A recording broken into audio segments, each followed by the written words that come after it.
Hey y'all, it's me. It's y'all girl, and you already know my share is subscribe. What's up, real deal? I'm gonna allow y'all time to come up in here because I didn't know I was gonna go live, but I had to do. Y'all know I was cooking up something for y'all. Y'all know I ain't gonna leave y'all like that. Y'all know that. Y'all know that. Y'all, I'm gonna give y'all time to get up. Come on, get to the computer and hey, we got work to do, y'all. We got work to do, real deal. We got to get this pandemic out the street. We got to catch up with pandemic, baby. The pandemic is in the streets. So I'm gonna allow y'all time enough to get in here, cause I didn't know that I was gonna go live, but I know now that I'm here and I'm ready to rock and roll, baby. So y'all go ahead on. I know your husband want to eat and your wife want to eat and dinner, take care of them kids, but you can always come back and check up on my live, okay? Woo! We don't got one rascal out the street. Then we got to catch up with the other little rascal. The pandemic. Whoa. Yes.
All right, y'all. I'm gonna go ahead on and get started. I ain't never think I got this from. I learned older. Yeah.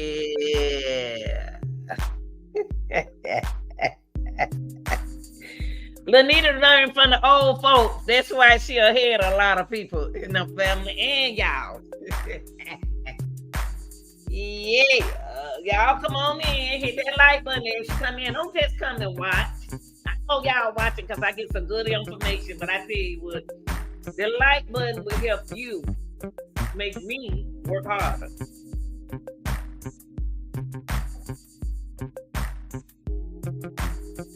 Y'all come on in.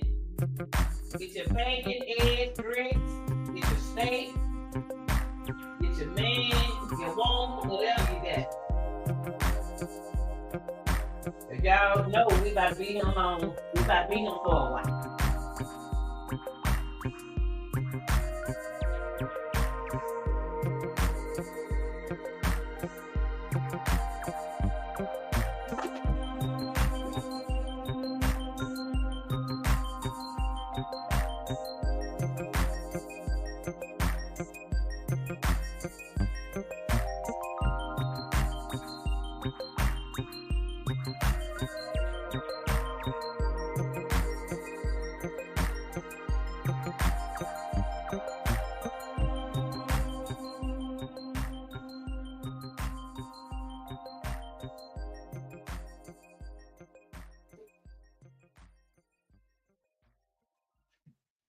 All right, y'all come in and hit the button. I know all the ones who watching. I know you learning from me, but y'all got to hit that like button too. But you know what?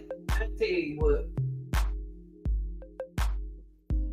Just keep watching me. I love people. I love the good, the bad, and the ugly. Yeah. All right, y'all, we gonna go on and get started with my live. I didn't tell y'all, I'm not, my station ain't gonna tell you when she go live. Lanita ain't gonna tell you when she go live. She just go live when she feel like it because, woo, that's how it is with her, honey. She's a workaholic. She a hustler. She do this. But okay, y'all, what I want to do is on the real, we're gonna keep it real over here, real deal. All the people who watch, I appreciate y'all watching. Learn something, okay? Okay, learn something. That's what I want y'all to do. Okay, y'all. Real deal. What we're gonna do is we're gonna go ahead on and start on our content. And the content about these people right here. These kind of people right here. Hold up, let me get my other brother. Let me get my other brother. See, these pandemic brothers, we got to get off the street. We got one down and many more to go, y'all. Many more to go.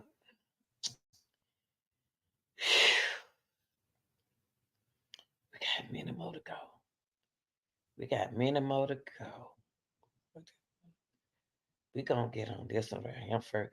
We gonna go talk about him first. Henry Dinkins. We're gonna go back and recap on the bench trial conviction. Y'all go get your friends, go wake up your family, get on the phone, call everybody, the good, the bad, and the ugly. Cause I like all of y'all. Okay. We're gonna get on Henry first. The content this afternoon on a Saturday afternoon, but I know some of y'all got football games to go to for the children's and got to go, do your deeds on the weekend. You know what I mean? And then there's some of y'all didn't got nothing to do but just punch the button and talk negative. But we like y'all too, okay? I'm just gonna block you though. The first content I want to do, I want to go this joker right here, Mustafa XL. We're gonna recap on Mustafa XL bench trial conviction. At one minute there, I thought Henry was gonna thought I'm gonna have to call the ambulance. I did, but I knew we didn't have to call the ambulance because of what Reasia went through with him. So I know it didn't bother him. So I knew they didn't need the ambulance. Okay. Okay, we're gonna go on and get started. And I'm gonna stop this video many times I want to. If you don't want it to stop, you go somewhere else and watch it. You don't tell me what to do on my channel. Okay, this is my channel. YouTube provided for the real deal. Okay. All right. I'm done. Okay, here we go.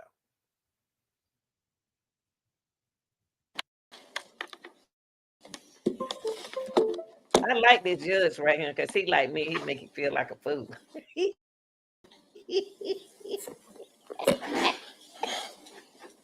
He took that breath. I heard you.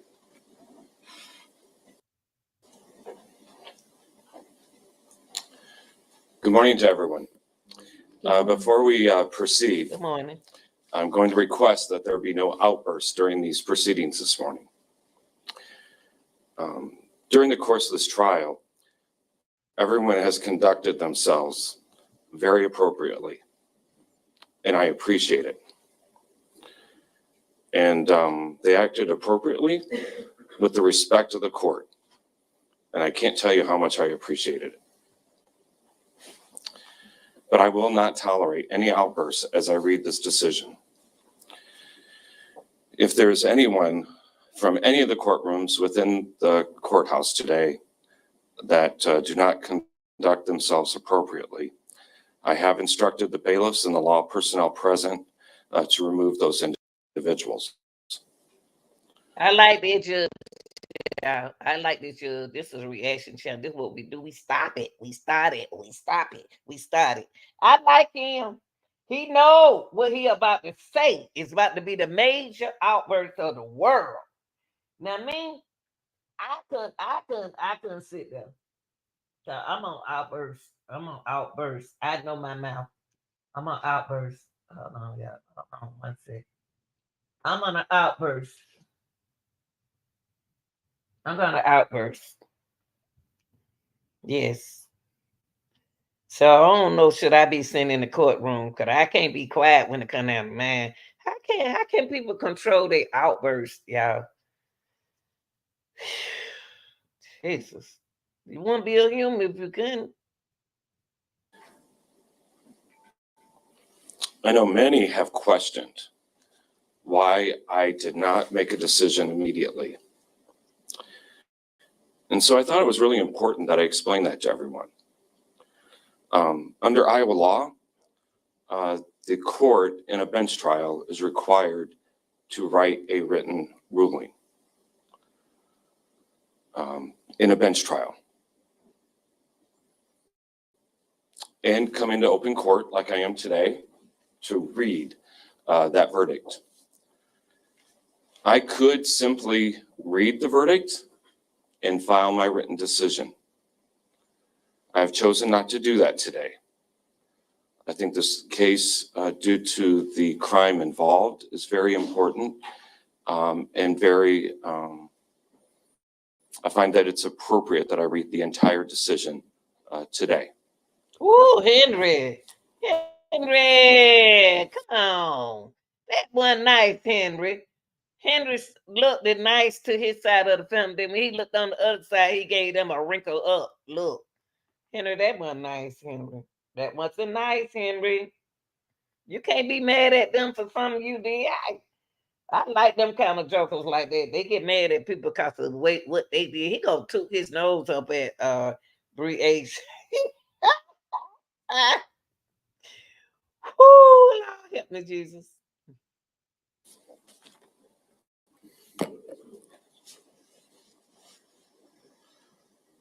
Mr. Dinkins is charged in a two-count trial information with the crimes of murder in the first degree. At QVC, find all things fall and sizes for all. Shop now at QVC.com. In violation of Iowa Code Section 707.2 under count 1, and kidnapping first degree in violation of Iowa Code Section 710.2 under count 2. Murder in the first degree is defined as a person commits murder in the first degree when the person willfully, deliberately, and with premeditation kills another person. Murder in the first degree is a Class A felony. Kidnapping is defined as when a person either confines a person or removes a person from one place to another. And Henry, that's why you got a kidnapper charge. He telling you right here in your face, in your 51-year-old face, that you removed that baby. He not talking to no, you're not a little boy. So he's not talking to no little young boy. He talking to a grown, full man. You removed that baby from that bed. So that's kidnapping. You know that, Henry. You 51-year-old man. They need to stop talking to you like you 21. Knowing the person who confines or removes the person has neither the authority nor consent of the other person to do so.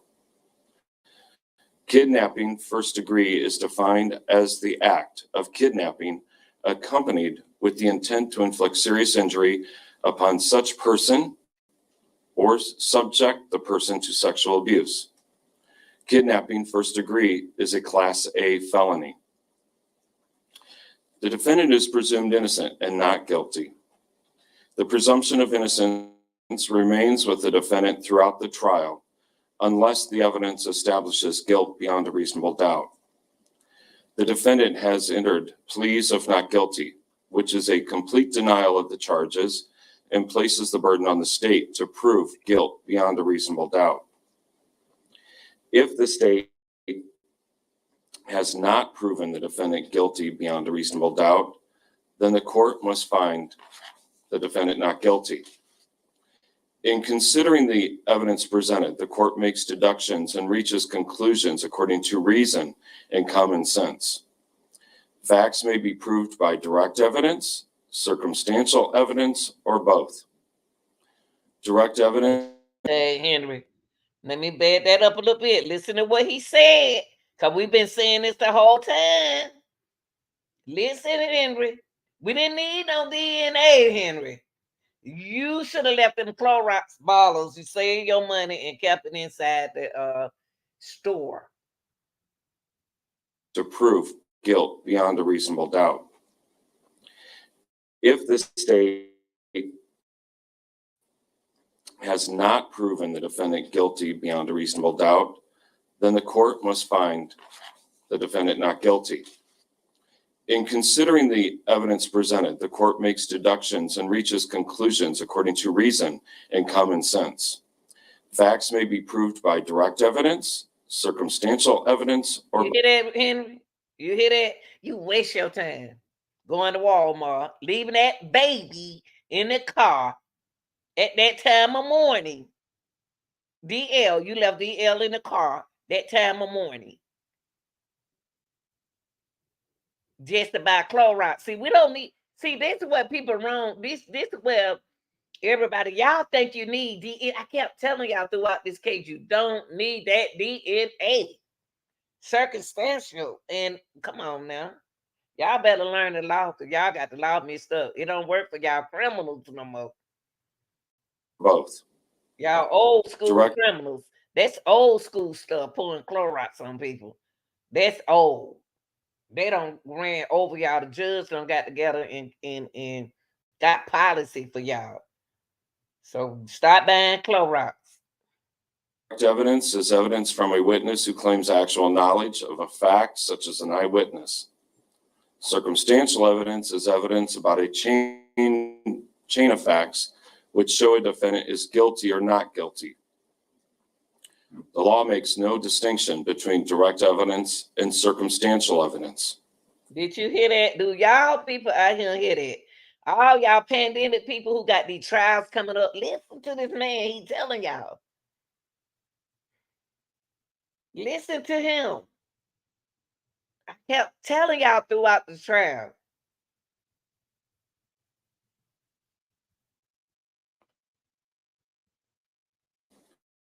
The court must decide the facts from the evidence. The court considers the evidence using its observations, common sense, and experience. Common sense. The court will try to reconcile any conflicts in the evidence, but if the court cannot, the court accepts the evidence it finds more believable. In determining the facts, the court may have to decide what testimony to believe. That's right. The court may believe all, part, or none of any witness's testimony. In determining what testimony to believe, the court considers the reasonableness and consistency of the testimony with other evidence, and internally, whether a witness has made inconsistent statements, as well as the witness's appearance, conduct, age, intelligence, memory, knowledge of the facts, interest in the trial, motive, candor, bias, and prejudice. The burden is on the state to prove the defendant guilty beyond a reasonable doubt. A reasonable doubt is one that fairly and naturally arises from the evidence in the case, or from the lack or failure of the evidence produced by the state. If the court, after a full and fair consideration of the evidence, is firmly convinced of the defendant's guilt, then there is no reasonable doubt and the defendant should be found guilty. But if after a full and fair consideration of all the evidence in the case, or from the lack or failure of the evidence produced by the state, the court is not firmly convinced of the defendant's guilt, then there is reasonable doubt and the defendant should be found not guilty. To commit a crime, a person must... See, when people get a certain age, some men's mind changes get worse as they get older. Henry is not the same man as he used to be. He is not that man, but he is. Yes, he is, because he did this before. He did this before. It got worse, sir, when he got older. These people like this need help, y'all. They really need help mentally. They have issues. It could have happened to them when they were young. I don't know. Something happened. I can't figure that out. That's not my job. But when he felt this situation, he probably should have sent them children back over there to their grandmama house. But his mind had not got into what he was doing and what he was on at that time. See, y'all young people figure that, oh, I don't drink alcohol, so I'm good. Prescription drugs is just as worse. Using prescription drugs is different. Drugs is drugs. Drugs is drugs. Whether you drink it or take it, it's both dangerous to the human body. Anonymous. Okay? I'm looking at Henry, and Henry is not there all the way. His mind is not. Something happened. But he's 51. He's not 21. He's not 31. He's not 41. He's 51. And at the time he was 40 something, he should have got help. But he didn't go do what they asked him to do, because there are a nice person behind them, behind the mask. But if you don't go get the help you're supposed to get, you still have to follow procedures that they want you to follow, so you won't have to go back through this again. Henry and other people, y'all are good people, but it's the things that y'all need help mentally with. There are good people out here, but they got issues. And we cannot look over the fact that if he felt this, he should have left them. Now, God work in a mysterious way. That's up to y'all to believe him. I believe it. I believe it. Now, it was something going on in them kids' mind to make them want to go. Was it their car? Was it the fashion of the car? Did Henry know that they like cars? I like cars that make motors loud sounds like kids. I like it. I love NASCAR. I've been watching NASCAR for years. I love looking at the car. Everybody, all my friends used to sit there and say, I said, y'all, I can't go out until I finish seeing which last car is going to go around in a circle. They said, girl, you crazy. I said, well, I can't help I like the cars go around in a circle. That's the same kind of issue Henry has. Henry knew he had an issue. He knew this. His family might not know it because he was behind the mask that he has to cover up when he goes around his family. Must intend to do an act which is against the law. While it is not necessary that a person knows the act is against the law, it is necessary that the person was aware he was doing the act and he did it voluntarily. And he did. You heard? Do you hear the man with the robe on? He voluntarily did this to this girl. A 10-year-old, y'all. We're not talking about a 64-year-old woman and a 34 and a 28-year-old woman. We're talking about a baby. What's up, y'all? We talking about a baby here. That's the sadness of this case. He has control of his own mind. Henry. Not by mistake or accident, the court may, but is not required to, conclude a person intends the natural results of his acts. Specific intent means not only being aware of an act and doing it voluntarily, but in addition, doing it with a specific purpose in mind. Because determining the defendant's specific intent requires the court to decide what the defendant was thinking when an act was done, it is seldom capable Listen, of direct proof. listen to what that judge just said. That judge just said everything we said. What in the world was he thinking? What was he thinking when he looked at Asia?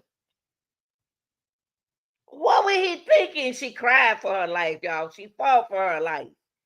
We got to speak out for these young babies. We do. We do. We got to speak out, and I'm going to be here forever. You can't never get rid of me unless I walk away from this. But we got to get the pandemic MF off the streets. We gonna worry about him. Let's get the major button off. Because Andrea is illiterate right now because we got him off the street. She got issues. But we talking about him. We got other cases that we got to save these little girls' life. Intent may be shown by circumstantial evidence and the reasonable inference drawn from the evidence. Therefore, the court should consider the facts and circumstances surrounding the act to determine the defendant's specific intent. Circumstantial, Henry. I've been telling you, Henry, circumstantial evidence. Now we got other cases. We got but God will. That's right. God, let God handle that part. We ain't got no control of it. This one, circumstantial. We kept saying it. We said that. We got another case, y'all. We got to fight to protect our babies.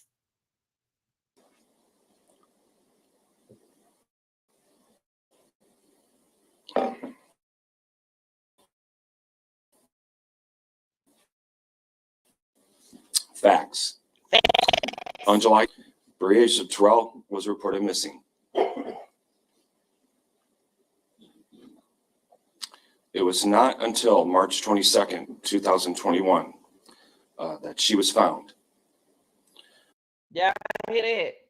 Oh, your baby, your babies out there in 2020 pandemic. See, I'm gonna tell y'all with the pandemic, they tricked a whole lot of people. They did that for a reason to lock y'all in y'all house. Y'all don't know that. You weren't locked in for nothing. See, a lot of people thought when they had the pandemic that they could get away with a whole lot of stuff. Oh, I'm gonna get away with it because it's pandemic. They ain't gonna know I did it. Everything started happening during pandemic. Everything started happening during the pandemic. Now, they don't lock us down, y'all. Let me go and do what I got to do. Let me have fun. Let me go do what I got to do. They ain't gonna even know because they don't shut everything down. That's a lie. On that date, her remains were found in Clinton County, Iowa, near a pond south of the Kunow implement dealership. Prior to her disappearance and death, Breasia knew the defendant, Henry Dinkins. Her mother, Aisha Langford, had a relationship with the defendant. And as a result of that relationship, her mother had a son named DL. Breasia and her brother were only two. Look at Henry. See, this whole case could have went another way, y'all. He don't like Asia mom. See, Henry got something against that. Henry probably upset. I can't read his mind. When you speak of Andrea, see, when a man see that a woman don't want them no more, they want to go over. I choose another way to go. What make you go that? I mean, y'all better read through the lines. I'm gonna back that up a little bit. Listen to this. Y'all stay focused on the video. Stay focused on our content. Let's stay focused on the content. Let's just stop doing all that typing about that. Let's focus on this, because this can take us there to our next case. Specific intent requires the court to decide what the defendant was thinking when an act was done. It is seldom capable of direct proof. Intent may be shown by circumstantial evidence and the reasonable inference drawn from the evidence. Therefore, the court should consider the facts and circumstances surrounding the act to determine the defendant's specific intent. Thank you, Big Dog, for being here. Facts. On July 10th of 2020, Breasia Terrell was reported missing.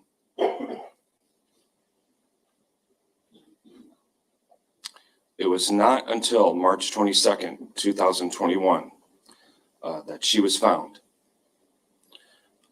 On that date, her remains were found in Clinton County, Iowa, near a pond south of the Kunow implement dealership.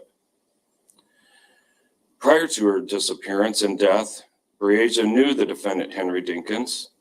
Her mother, Aisha Langford, had a relationship with the defendant, and as a result of that relationship, no child, before he left with DL, no child, no child. Mouth-watering no bliss starting at only $3.99. Mama had a baby by a man that would do something to them, but they own daddies do this. Own fathers do this to them. They ain't no father. Andrea insisted own daddies do this to their own kids. About the situation and decided to stay up in the living room in the dark to wait for the defendant. She realized his phone was not charged, so Andrea placed it on a charger.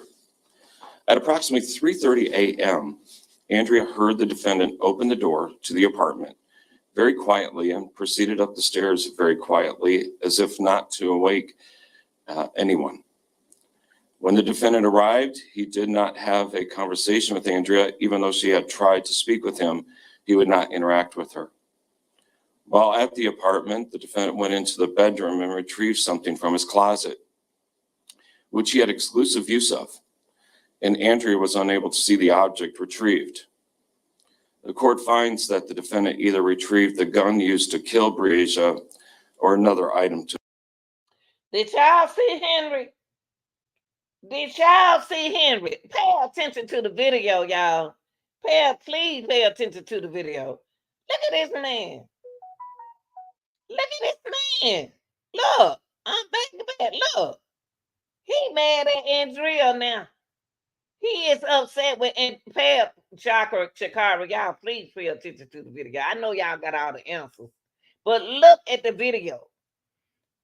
This man is mad at Andrea because Henry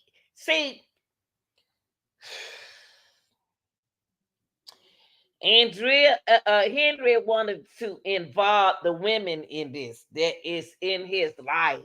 Y'all pay attention. Listen for a minute. He wanted to involve the women in his life. He wanted them to go down with him, but either one did wrong. Big Dog, get them to like and subscribe and all that stuff. Come on now, you the mom. For bed, but each provided defendants large white t-shirts size 4XL to wear to bed. Okay, let me take it back. See, y'all thought that when Lanita was talking about them 4XL t-shirts, y'all wouldn't understand what I was saying about them 4XL t-shirts. Let me tell y'all something, just in case y'all don't know. When I cover these crimes, y'all speak on the truth of the facts, because they be on my channel. And it's not like get the lights up, y'all. Let's go. It's focusing on what I do. I don't ask for money, but I do have super chat. Let's focus on the video, y'all, because we got another trial coming up. That's what I want y'all to do. Focus on what this judge is saying.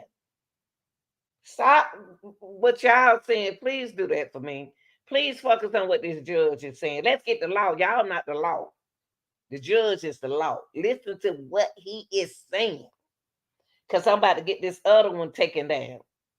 I listen. That's why I'm ahead.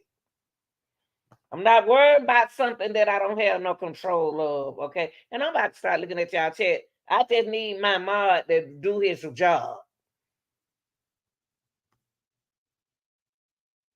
While there were discussions between the defendant, the children's grandmother, Briasia, DL, and their older brother, CS. During those discussions, it was DL's desire to have his sister, Briasia, come with him, and his older brother, CS, said he would like to come as well. The defendant approved Briasia to come along, but did not approve the older brother, CS, to come along. Although the children's grandmother did not give permission for Briasia to accompany DL during the visit with his father, Briasia did leave with DL and the defendant. When Aisha returned from work, she was informed of the events when the defendant picked up the children. She then gathered clothing for the children, which included pajamas for the evening and other clothes to change into, and then proceeded to the apartment where the defendant resided with his girlfriend, Andrea Culberson. When Aisha arrived at the apartment, Briasia came to the car to collect the clothing, and she was excited to see her mother and their family dog. Get away and come together at Great Wolf Lodge. GoDaddy always puts you first. Start today at GoDaddy.com.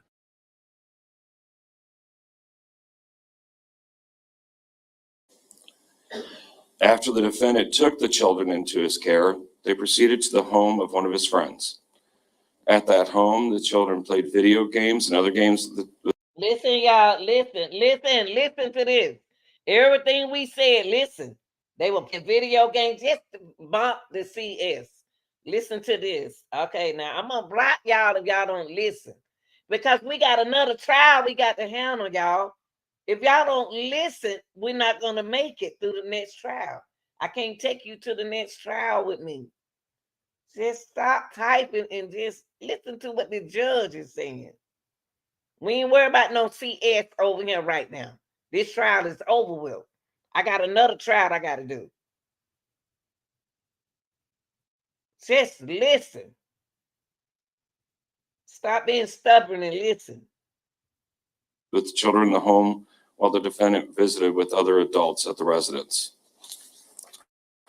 They then proceeded to the apartment located in the Jersey Meadows apartment complex in Davenport, which the defendant shared with his girlfriend of 6 years, Andrea. The apartment occupied by the defendant and Andrea was a one-bedroom apartment, which was accessed by a single exterior door that opened to a staircase entering into the open apartment located on the second floor of the building.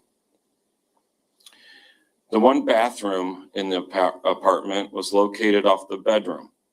Also within the bedroom were 2 closets, one used by Andrea and the other used by the defendant. While at the apartment, DL played video games in the living room area of the apartment, and Briasia played video games and interacted with Andrea while she worked remotely in the bedroom. The children were provided dinner, then showered and readied themselves for bed. The children did not put on pajamas provided by their mother for bed, but were each provided defendants large white t-shirts size 4XL to wear to bed.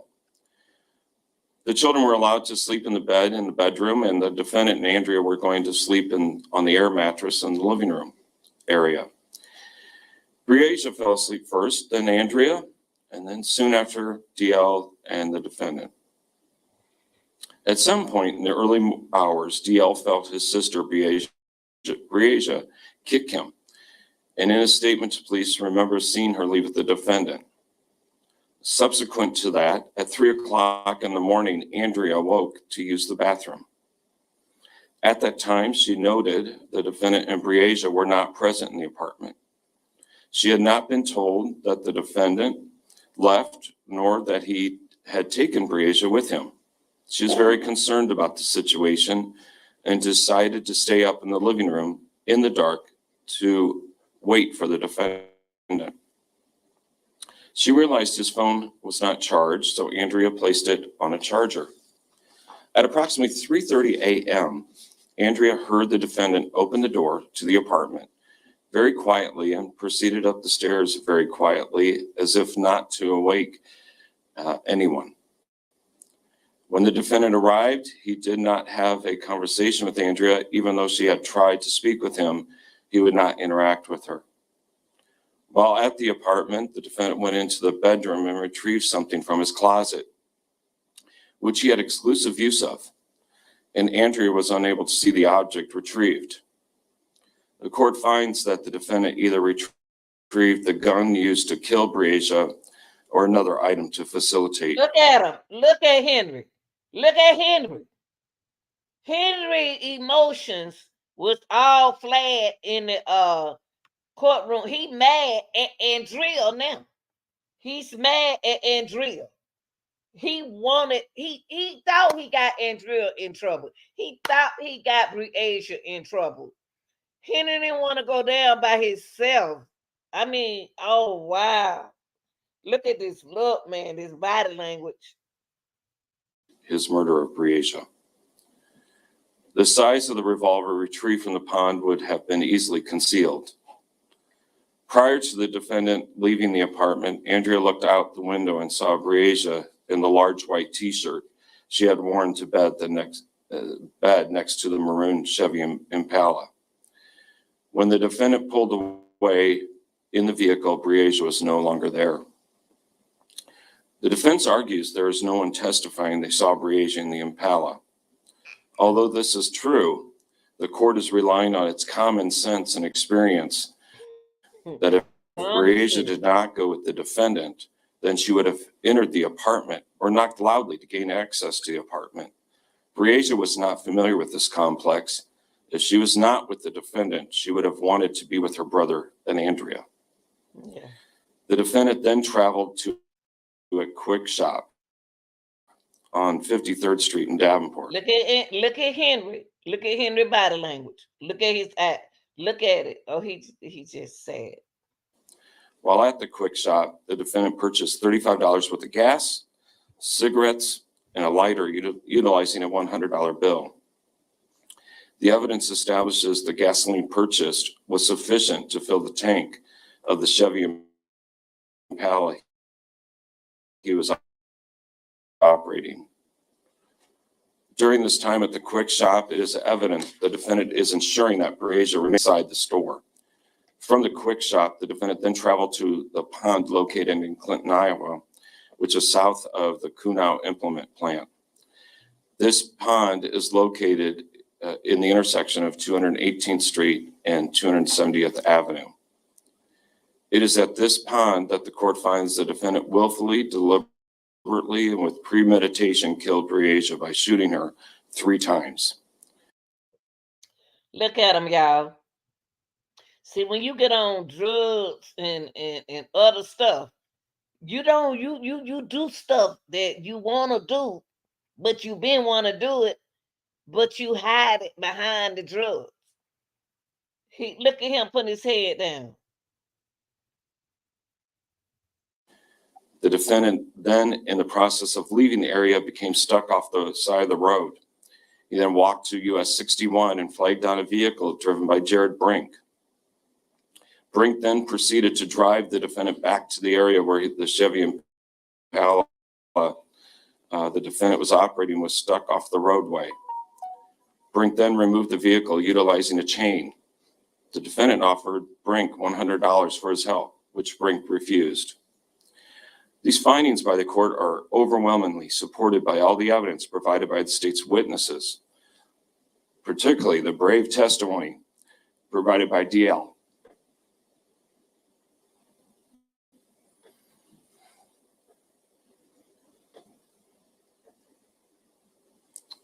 The judge is trying to. I cried yesterday. I ain't crying today. I cried yesterday. You can't cuss. Bit dog. Use Dane. Just say Dane, Henry. Man, you was doing too much. Just say Dane, cause I got a YouTube team in my chat. Just y'all be careful with the words that y'all use. I know DAM ain't no word, but just say Dane. Okay, cause they in my chat. Okay.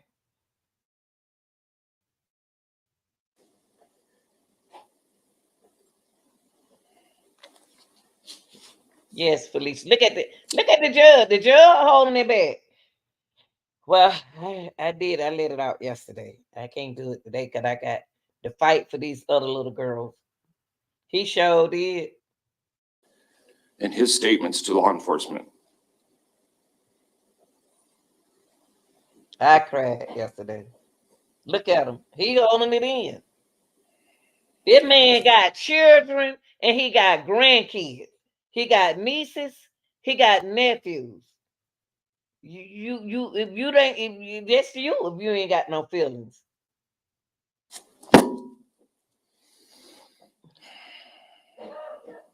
That baby.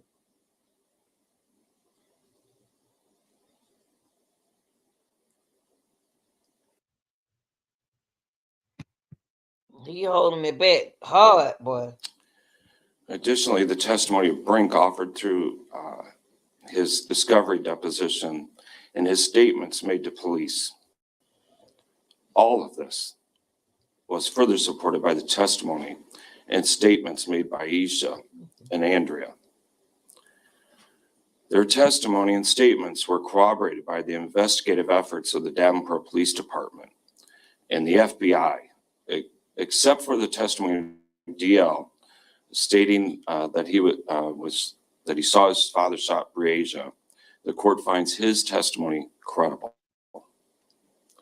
His testimony is supported by the subsequent investigation by the Davenport Police Department and the FBI, and additionally by his videotaped interview with the police after the disappearance of his sister. This court finds it remarkable that an 8-year-old child is able to communicate with the police with such specificity to allow the Davenport Police Department to begin their investigation. DL explained to the officers he was on a dirt road with his father, and there was a hill which went down towards the water. Additionally, DL stated when he was with his father, the defendant explained he had earlier become stuck, and he was with some fishermen. They pushed him out, and he offered them $100. DL tried to explain the area he was with his father, which included seeing tractors, water, and a hill down to the water. It was not until later the statement is corroborated by subsequent discovery of Breasia's remains. The court finds beyond a reasonable doubt DL was present in the area while he was with the defendant. FBI. You know what? Henry gave me the vibe that he wanted to get locked up behind Breasia situation because he brought along DL. Some reason God made me feel like he wanted DL to tell what he did to Breasia. You know what I mean? He made me feel at this time, he made me think that he couldn't tell, he was a coward to tell what he did to Breasia. So he took DL. That's right, Felicia. He brought DL along so DL can tell his story and not him. It's sad. He put this on this girl brother instead of being he wasn't a man to put it on himself to tell the story. He let DL tell the story. DL is a very good yes. Special Agent James McMillan took soil samples in the area where Jared Brink pulled the defendant from the shoulder of the road. Those soil samples were compared to soil samples obtained from the undercarriage of the Chevy Impala operated by the defendant. FBI forensic geologist examiner Ian Sagadorn determined 3 of the samples taken from the area concentrated where the Chevy Impala would have been stuck were inclusive to those soil samples taken from the undercarriage of the Chevy Impala operated by the defendant. Brink came forward after the news of Briasia's remains were discovered, and there's no doubt in this court's mind whatsoever he identified the defendant as the operator of the Chevy Impala, which he removed from the shoulder of the road. And that it made me think I can't feel it. It made me think that I'm gonna lose my life. I'm about to take a life. That's how Henry making me think right now. If I lose my life, I'm about to take a life. Allegedly. The vehicle removed from the shoulder of the road. Shakira. That being one operated by the defendant. Ooh, Brink identified a very distinct if Jared had to never die during the pandemic time.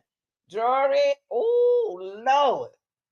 If Jared Brinks did not tell his story before, if they didn't record his story, we would have been lost too. DL had Jared to back his story up. That's right, Felicia. That's right. Characteristic of the defendant's face, which was a mole on the right side of his face by his nose. The white aux cord located within the vehicle, and the shorts worn by the defendant at the time he had made contact with him.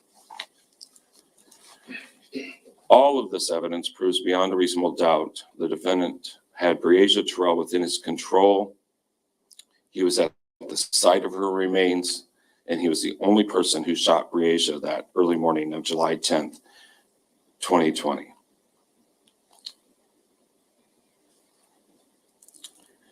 The defendant, after being pulled from the shoulder of the road by Brink near the pond located by Kuno Implement in Clinton County, Iowa, then returned to the apartment he shared with Andrea in Davenport around sunrise. When the defendant arrived at the apartment, Andrea was surprised to see the defendant in a different set of clothes. Andrea testified when she fell asleep, the defendant was wearing a white tank top and colorful shorts. When he arrived back at the apartment, he was in a white t-shirt and blue shorts. Upon his return, he took DL with him. Before he left with DL, Andrea insisted the defendant take his cell phone with him. Even during this time, no discussions were had. See, Andrea was smart. Andrea was smart in a sense, y'all, because she wanted him to take that cell phone. Take your cell phone so I can call you, so I can bug you. I can find out your location. But now the cell phone was right there. Y'all know how they do with the cell phone. Oh, I had left my cell phone at home. That Briasia had disappeared. The defendant then traveled to Walmart, located in Clinton, Iowa. At Walmart, his only purchase was 2 bottles of Clorox bleach. The defendant, on the way back to Davenport, stopped at the pond located at the intersection of 2018th Street and 270th Avenue in Clinton County. It was way to Clinton, to the Clinton Walmart, but it's beyond reasonable doubt the defendant did Clinton. Henry went the old school way. He went the bleach way. Henry, you ain't got to have no DNA these days, Henry. Come out the 50s and the 60s and the 70s. And by his statements of his father wiping off a large knife with bleach. You know what, Chicago? I had to let it out yesterday. I let it out. When I let it out, all out yesterday, I'm good now. Ooh, I ain't worrying about Andrea. I'm talking about this thing right here. We get this one out. And my thing was this, y'all, we got another case to deal with. this man had so much pressure on me, it didn't make no sense. And I let it out yesterday. I didn't want to do it in front of y'all, but God knows it came out that way. It came out that way, y'all. What's that lesson? Testimony and statements regarding this portion of the activities of the defendant are clearly supported by all the investigative evidence presented by the state. Cell phone records of ping notifications of the defendant's cell phone are non-existent until DL places the battery back into the defendant's phone at the Walmart in Clinton. The testimony from the various officers of the Davenport Police Department and special agents of the FBI were credible as to their findings of the cell phone being disabled or dead when the battery being placed back into it, and the pings were registered on the various cell towers. The fact the defendant's car was equipped with an auxiliary cord to charge the cell phone further supports the court's finding that the defendant was taking actions to avoid his whereabouts. If DL had never plugged that, I was talking to my son last night, y'all. And I told my son, he young, and I told my son, he been watching the case, and I was telling him about the case, because they know how sensitive I am. And I told him, said, DL put the battery in the phone. If that baby, y'all train y'all kids to do stuff. If that baby never put that battery in the phone, we wouldn't have known he was at Walmart. Exactly, Chicago. That little boy put that battery in that Henry didn't think. See, Henry had a smart little boy. He didn't know that baby was smart. He put that battery inside that phone and started playing games. He know to take it out because he know his dad was gonna yell at him. He took it out before his daddy came out the store. We would have never known his location without DL. DL is the hero in this thing. Being traced by a cell phone pinging on cellular towers during his travels. The court finds DL's statement testimony as to the smell of bleach while the defendant was wiping off. I like y'all. Y'all make sure y'all roll with me on the next trial. Woo-wee. He underestimated his own baby. And not one time he got mad at DL. He took DL so DL can talk. He was coward to talk and tell what happened to that girl. He took his son so his son can do it. Hero, baby. Off the large knife, which the evidence indicates was the machete. Very credible. There was bleach purchased, and the court finds it reasonable that such substance was used at the time of wiping the knife and would have been used in the area in which Briage's remains were recovered. DL's testimony and statements are further corroborated by the fact the officers investigating this case had no knowledge of why the defense. That little boy been on my mind. You know that little boy been on my mind. That's why I'm doing this live. That little boy, DL, and when they came out the courtroom, DL should have been the first one come out of that courtroom. Because DL the one saw this case. DL saw this case. What's up, Hudson? DL saw this case. Then nobody saw this case but DL. DL saw this case. He need to be on the news right now. He been on my mind because I wonder, what are they saying to him? What are they telling him? What DL? That boy don't got mental health issues behind this man. I'm not feeling sorry for Henry. Cell phone would have pinged in the area of Clinton Walmart. It is only due to DL's statement that he placed the battery back in his father's phone to play a game, and then took it out upon his father's return from being in the store. This information led to further investigation as to the defendant actually being in the Clinton Walmart and purchasing the bleach.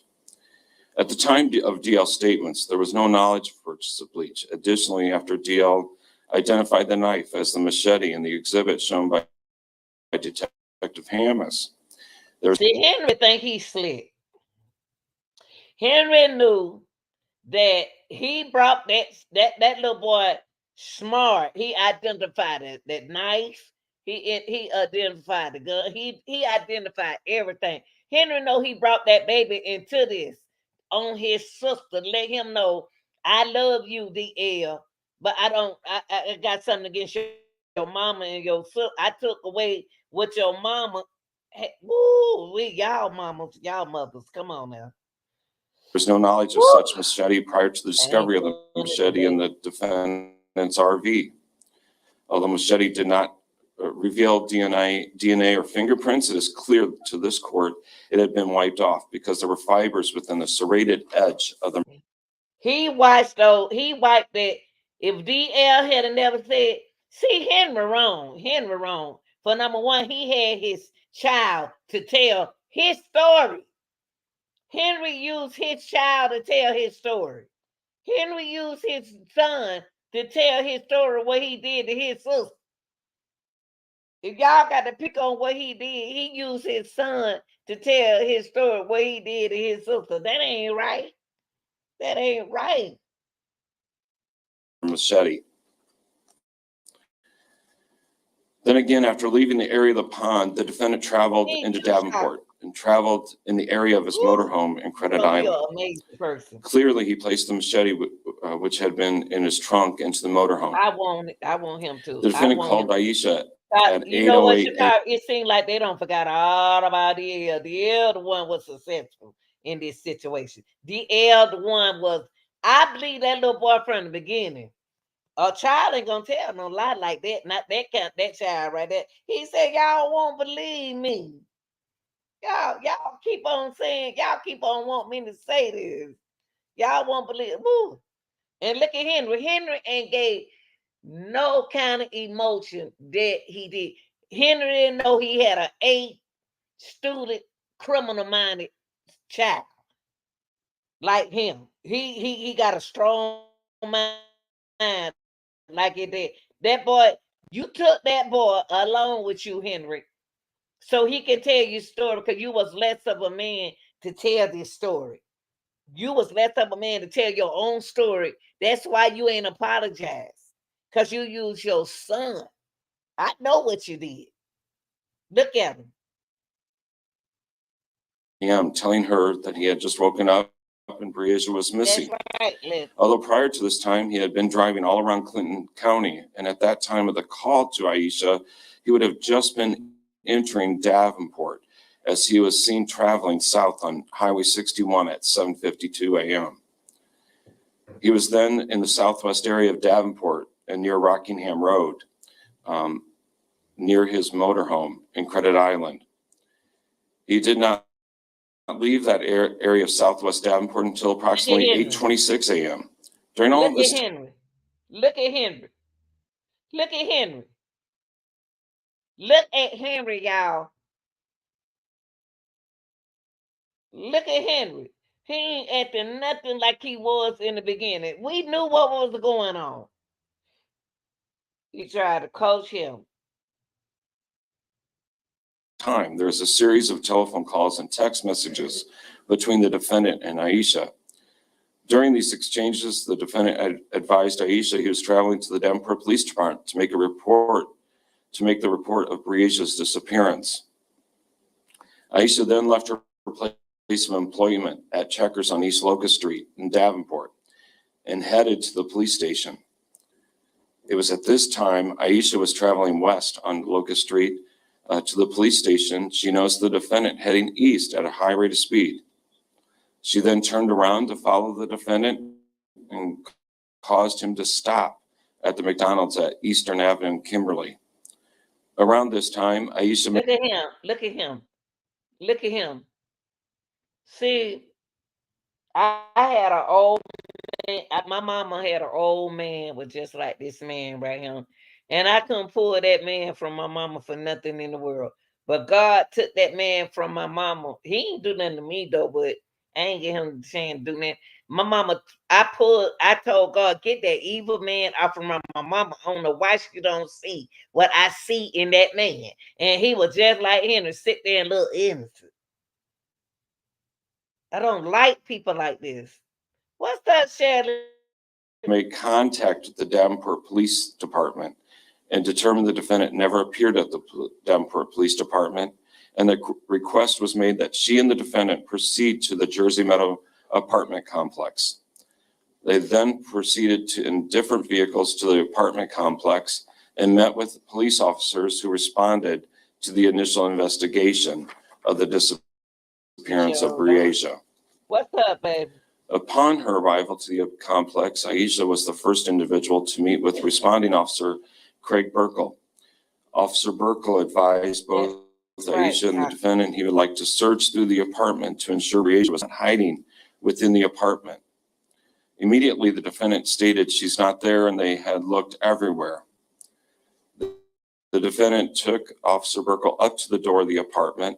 When approaching the door to the apartment, the defendant knocked, which was odd since he occupied Look at him, y'all. Ever since this judge been putting this same case that the prosecutor been putting up, Henry head is down.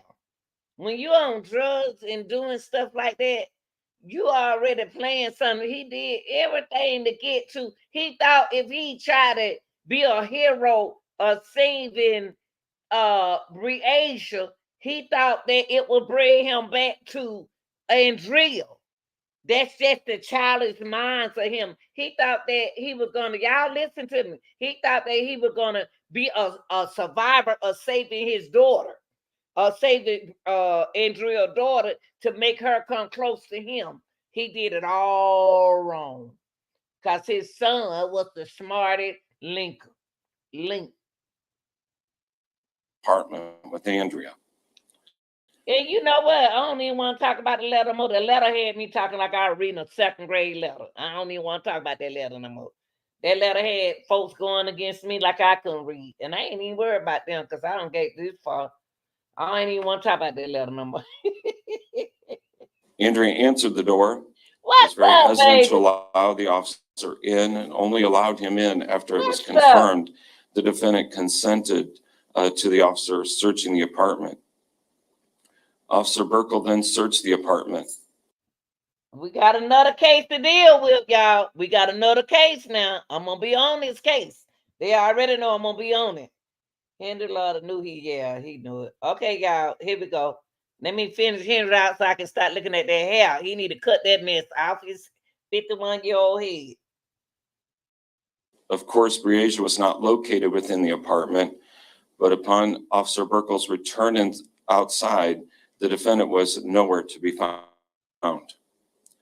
Subsequently, Officer Burkle called the defendant's cell phone at least 6 times within an hour's period and then texted the defendant. There was no response from the defendant until he called Officer Burkle upon his entering the police station at approximately 12:00 p.m. The defendant's whereabouts were unknown for a period of approximately 3 hours. Through cellular tower pings, it was determined the defendant had traveled to his sister's home on approximately 3 occasions, which is supported by cellular analysis. It is important to note that the defendant had changed his clothes from the early morning hours from the white tank top, blue and pink shorts, and gold shoes. Thank you, Felicia. If 39 people watching, hit the like button. Thank you, Felicia. Into a white t-shirt, blue shorts, and still gold shoes. And then upon his arrival at the police station, had different tennis shoes on, which were blue and white. Search warrants were executed for all of the vehicles, the apartment that the defendant shared with Andrea Culberson, and the home of the defendant's sister. At no time were the white tank top, pink and blue shorts, or gold shoes ever recovered at any location. Come on, pay attention, because I need you in the next one. It's coming up next. Calm down, bro. They were nowhere to be found during the entirety of this investigation. Shortly after noon, the defendant was then interviewed by the Davenport Police Department. During this interview, the defendant was extremely evasive as to the location of the Chevy Impala. He was very evasive about his whereabouts. He stated at various times that he had been looking all over Davenport for Breasia, and that he had no knowledge of where she was at. He made no statement to the officer that he was with Breasia at 3:30 in the morning and gave no information about the fact that he had traveled all the way to Clinton, Iowa with DL. He also indicated to the officer that he had traveled to his motorhome to get money in order to purchase gas. Court finds this statement by the defendant completely untruthful, as he would have had sufficient monies from the change he received back from his purchase at the quick shop. He had $100 to offer Brink, and most notably in Exhibit 6-16, the officers located approximately $5,000 in $100 bills in the search of the Chevy Camaro, which was operated by the defendant and had ability to access.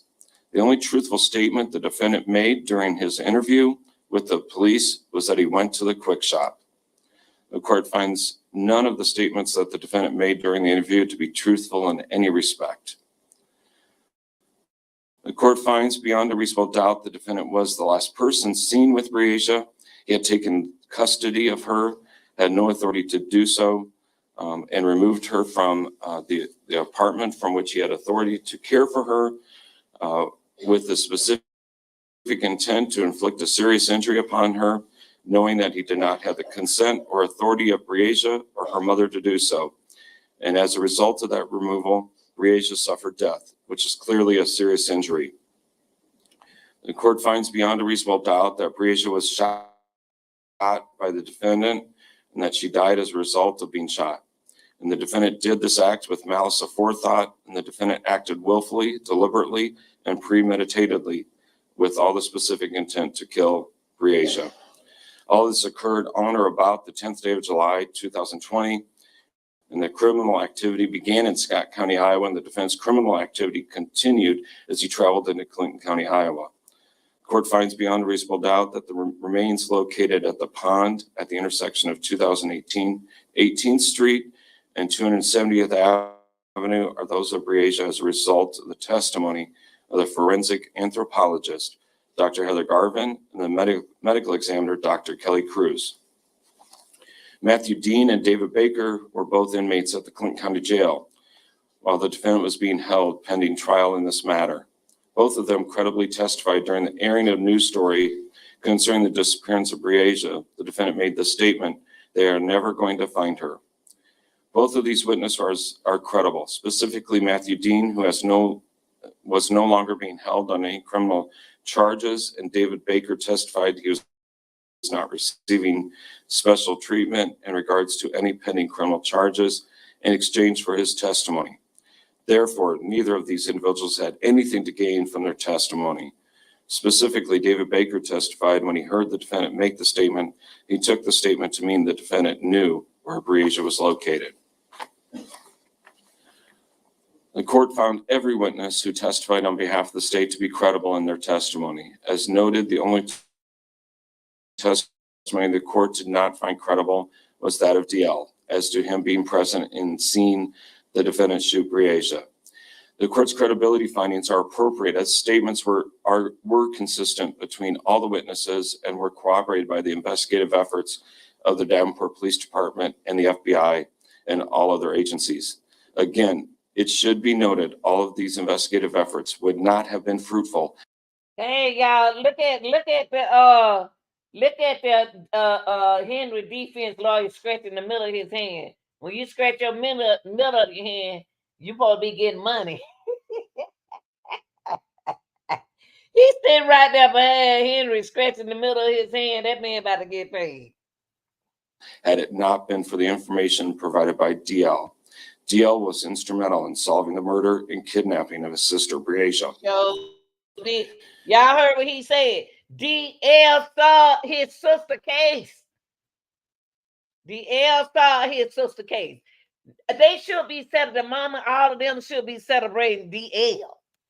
DL wasn't even at the courtroom, but they need to let DL celebrate, man. The court specifically finds the defendant was not savvy in any manner. That's right. The defendant did not account for the statements and testimony of DL and that of Jared Brink. The evidence provided by these two witnesses clearly, and all the other witnesses, undermined every effort calculated in his actions to avoid being charged and prosecuted for the kidnapping and murder of Breasia. Ruling and verdict. Count 1, murder in the first degree. The court finds the state has met its burden of proof in this case. The court finds beyond a reasonable doubt the defendant committed murder in the first degree. The court finds beyond a reasonable doubt the defendant acted with malice of forethought and willfully and premeditatedly and with the specific intent to kill Breasia Terrell, shot her on July 10th of 2020. And as a result of being shot, Breasia Terrell died. Thus, the defendant is guilty of the crimes of murder in the first degree. Accordingly, the court, based on the testimony of the witnesses and review of the exhibits offered in this case, finds the defendant, Henry Earl Dinkins, guilty of the offense of murder in the first degree in violation. Child, when Henry put that head back, when he laid the head back on his chair, Big Dog, we got somebody just joined the channel, man. Tell them thank you. Look, when Henry threw that head back on that chair, on the back of that chair, he know he was dying. Henry know what time it was. He old school.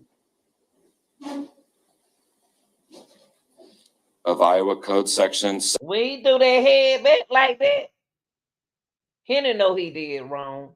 Henry know he was wrong, y'all. Henry know he was wrong. I had to come in here and do his conviction, do a live, because somebody asked me to do a live on his conviction. Henry, cut your hair off your head and act like you 51. You know, it's sad that you would never see your grandkids. 707.2, paren 1, paren B. Count 2, kidnapping first degree. Look out. Well, Henry, what you thought was going to happen? Cut that mess off your head, boy. The court finds the state has met its burden of proof in this case. The court finds beyond a reasonable doubt the defendant committed kidnapping first degree. The court finds beyond a reasonable doubt the defendant removed Breasia Terrell on July 10th, 2020 from the apartment. Big Dog, did you congratulate? We had somebody new to join the channel, boo. In which he was caring for her with the specific purpose of inflicting serious injury upon Breasia Terrell. The defendant knew he did not have the consent or authority of Breasia Terrell to do so, and as a result of I had to laugh at right, that big old head, lean back, both. It was over.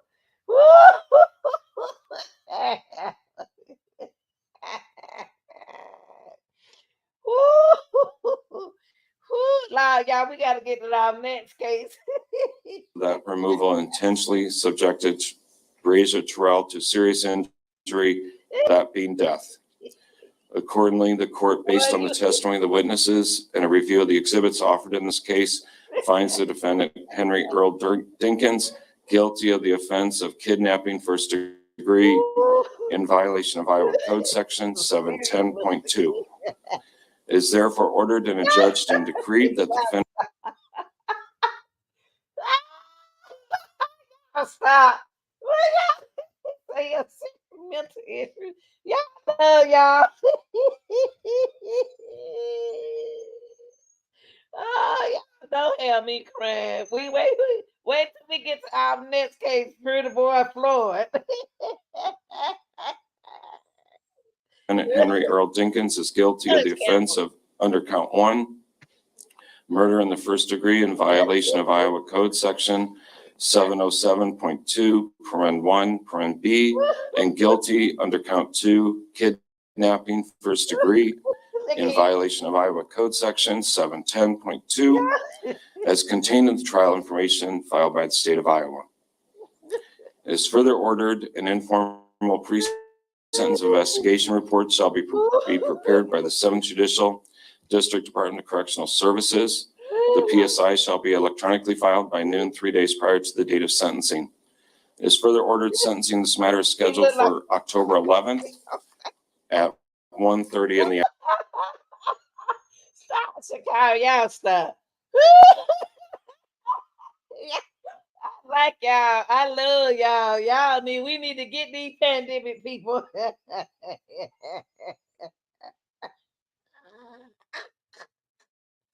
Y'all stop Y'all got me crying up under my glasses. Yeah, host camper. Y'all hear me say camper. I might not out there. Afternoon.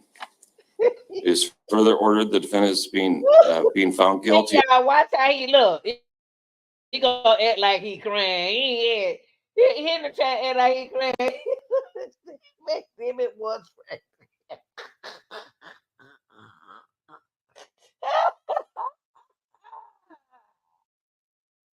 Oh, y'all, stop, please. Say what you said that pandemic was. What the?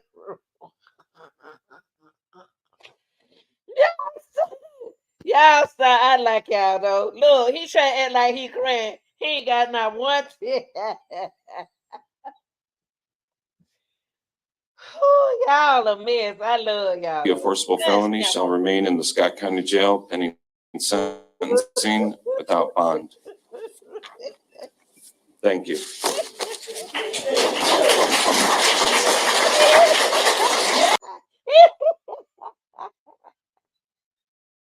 Henry jumped up. Henry jumped up out that chair. Look, y'all. When Henry jumped up out that chair like Superfly. Superfly. He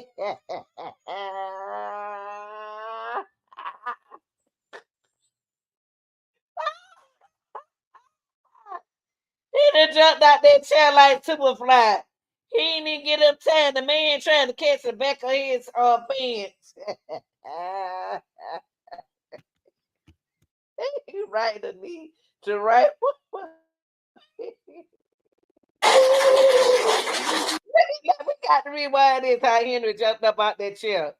Look, y'all, we got to look at that. We had to rewind that. Watch how fast Henry drop out that chair. Hush, Camper, y'all. Y'all hear me say Camper. That's the dog who's supposed to be eating the steak with Henry. Trial information filed by the state of Iowa. Why Henry jump up out that chair, It's further y'all? ordered an informal pre-sentence investigation report shall be prepared by the 7th Judicial District Department of Correctional Services. The PSI shall be electronically filed by noon 3 days prior to the date of sentencing. Look at his. It is further ordered sentencing this matter is scheduled for October 11th at 1:30 in the afternoon. It is further ordered the defendant is being found guilty of forcible felony shall remain in the Scott County Jail pending sentencing without bond. Thank you. Why did he hit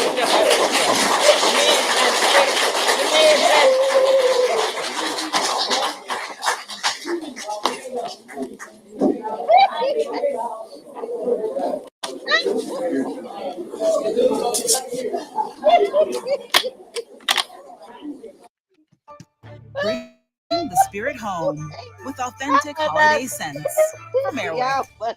Yeah, we gotta go to our next phase. Y'all funny. Y'all funny. Woo! Bye, Henry. Is the next.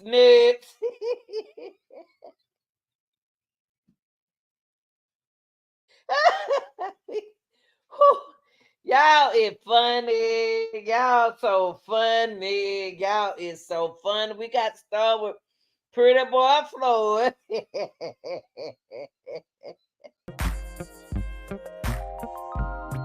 Ooh, Lord help me, Jesus. We got another one, y'all. Okay, all right, Chicago. We got another one.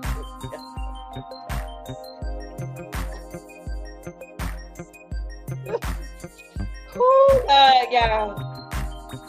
We done with Henry. Now we got Pretty Boy Floyd.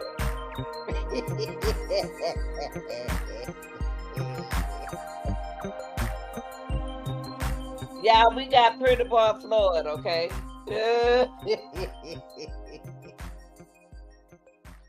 We about to start with Pretty Boy Floyd. Y'all go ahead on and get y'all a break. Go get y'all what y'all want to drink, smoke, eat, whatever. Henry, man. Henry man, Henry went to jail, said, wait till my sentencing. Y'all don't make me cry. I'm not studying. I got why they start texting me. Why they start texting me?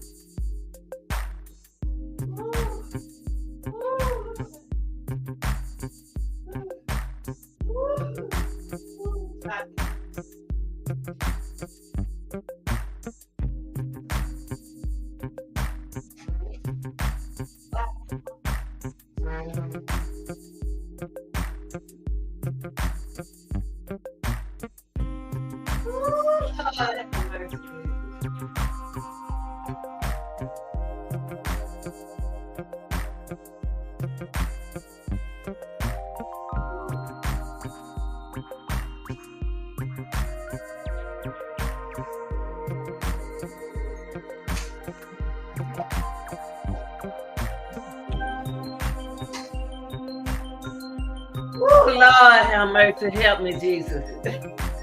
Okay. Oh, y'all a mess. Y'all know the real deal got something cooking for y'all. Y'all know I got something cooking for y'all. Y'all already? Oh, Lord.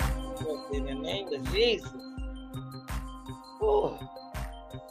Y'all know we got another case. We got another case, y'all. We got another case. We got another case.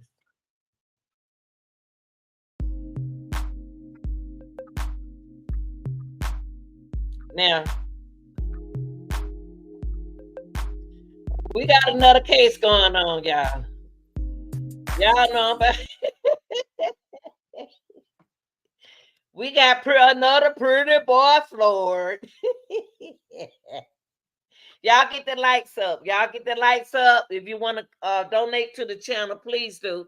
It's not easy doing all this, y'all. I have to take a break sometime. Hit the like button. Really appreciate everything. But we want to get the pretty boy Floyd.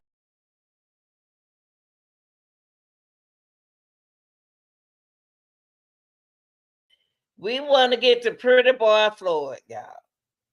Now, pretty boy Floyd is in a kind of same situation. Okay, baby. Okay, he said he'll be right back, y'all. I need somebody to take over my mod. Now we got pretty boy Floyd now. Pretty boy Floyd did some things that he was allegedly accused of. I'm gonna let y'all see. He think he cute. And the girl was 16 years old. And I want to show y'all some things about him that we got to get him out the streets from the pandemic. How to donate? Go to Super Chat. Go to my channel. Go to Super Chat. Y'all, when y'all donate the Super Chat, it goes to me and Paul go to YouTube, and I appreciate that because they gave me the platform to do what I got to do. Y'all, please support the channel by going to the Super Chat. Go to my channel. Go to Super Chat. This ain't no easy work. Now we're gonna go to pretty boy Johnathan Quiles case, okay? Y'all got to listen to this dude right here. I'm gonna show you the news portion of him, and then I'm gonna go to her mother. Her mother we're going with this man, and something happened to the little girl. I ain't gonna give y'all the whole case. This pretty boy Hudson. This is pretty boy Floyd, Johnathan Quiles. He was allegedly accused of pregnating a 16-year-old, and we can't find her body. But he did something to the body, so I'm not going to give it away. Okay. Thank you, Shelly. Now, I know Shelly ain't the only one going to do something for me, right? All right, y'all, here we go.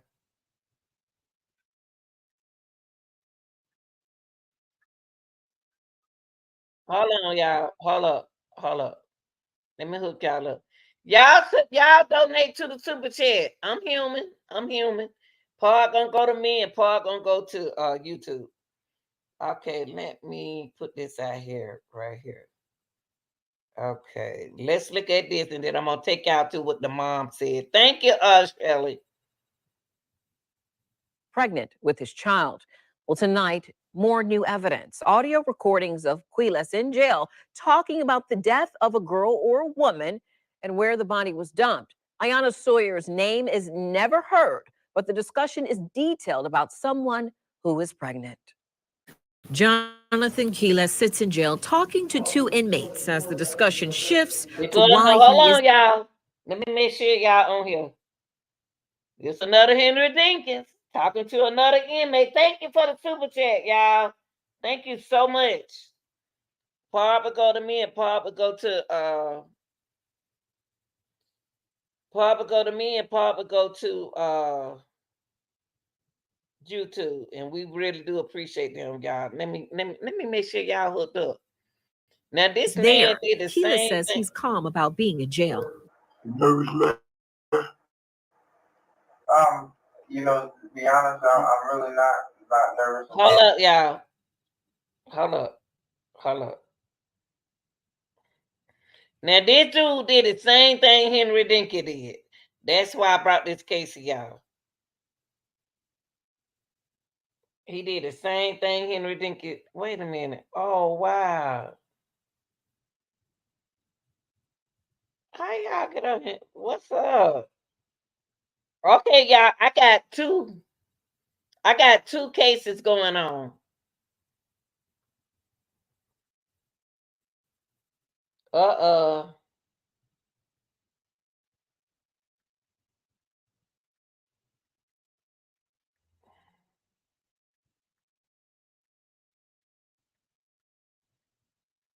Hold on, y'all.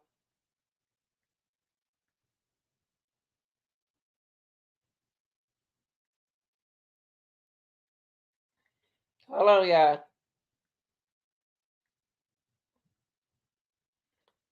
Okay.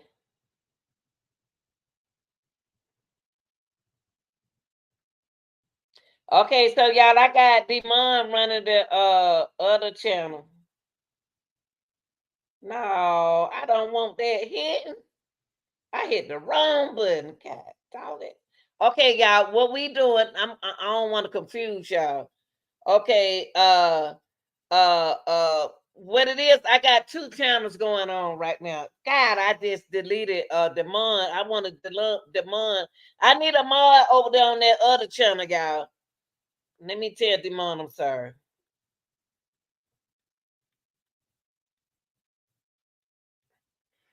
Okay, cause we got to go on with this one.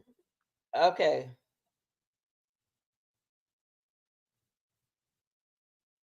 Okay. Okay, y'all. I don't do big dog. Stop asking me about cash out. I want them to take it to my. I don't want cash out. I go to my. I don't do cash out. I please follow what I do. I do YouTube super chat. Okay, y'all. This in case I'm not worrying about that right now. Right, cause I'd rather all the money go to her. But it ain't about me like that. I want to get to him. Pretty boy Johnathan, Quiles case trial. He was allegedly charged with a 16-year-old girl that come on a bit dog, come on. Allegedly his girlfriend, his wife, he had a baby by her daughter, and it goes on from that. But I'm gonna put it on here first. Hold on, yeah. Hold on for a minute. I got two channels going on. That's just how bad I want y'all to get this because hold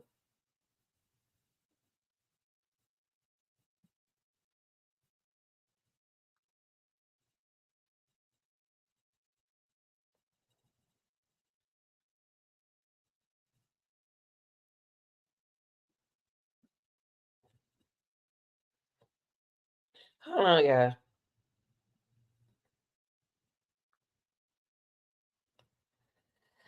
Whew. I don't know what I'm doing. I'm messing up.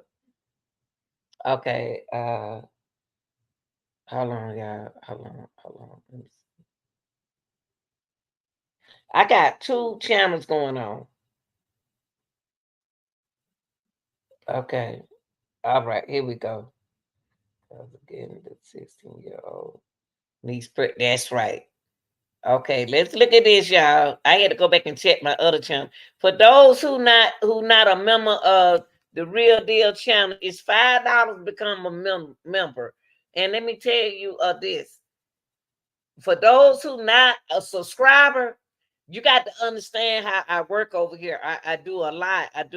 So don't be so hard on me. So let's go to this here, and then we're gonna go to, hold on, y'all, to the mother. We're gonna listen to the mother testimony.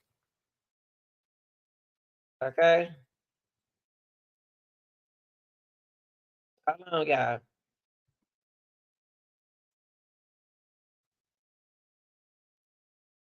Johnathan.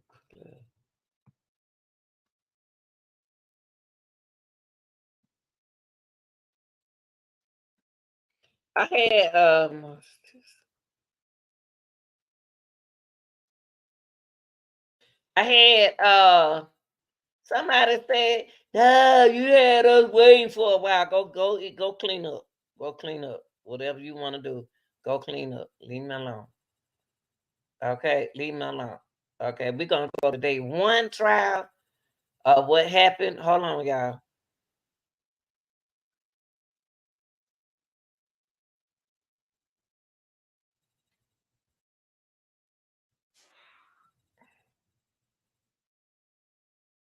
Hold on for 1 second, y'all.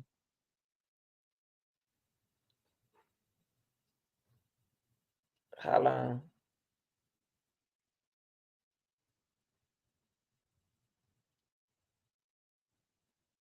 1 second. I got to breathe. Hold on, y'all. Okay. Now, next, listen to this, y'all. Believe was pregnant with his child. Well, tonight, more new evidence. Audio recordings of Quiles in jail talking about the death of a girl or woman and where the body was dumped. Ayanna Sawyer's name is never heard, but the discussion is detailed about Thank you, someone Leslie. who is pregnant. Johnathan Quiles sits in jail talking to 2 inmates as the discussion shifts to why he is there. Quiles says he's calm about being in jail.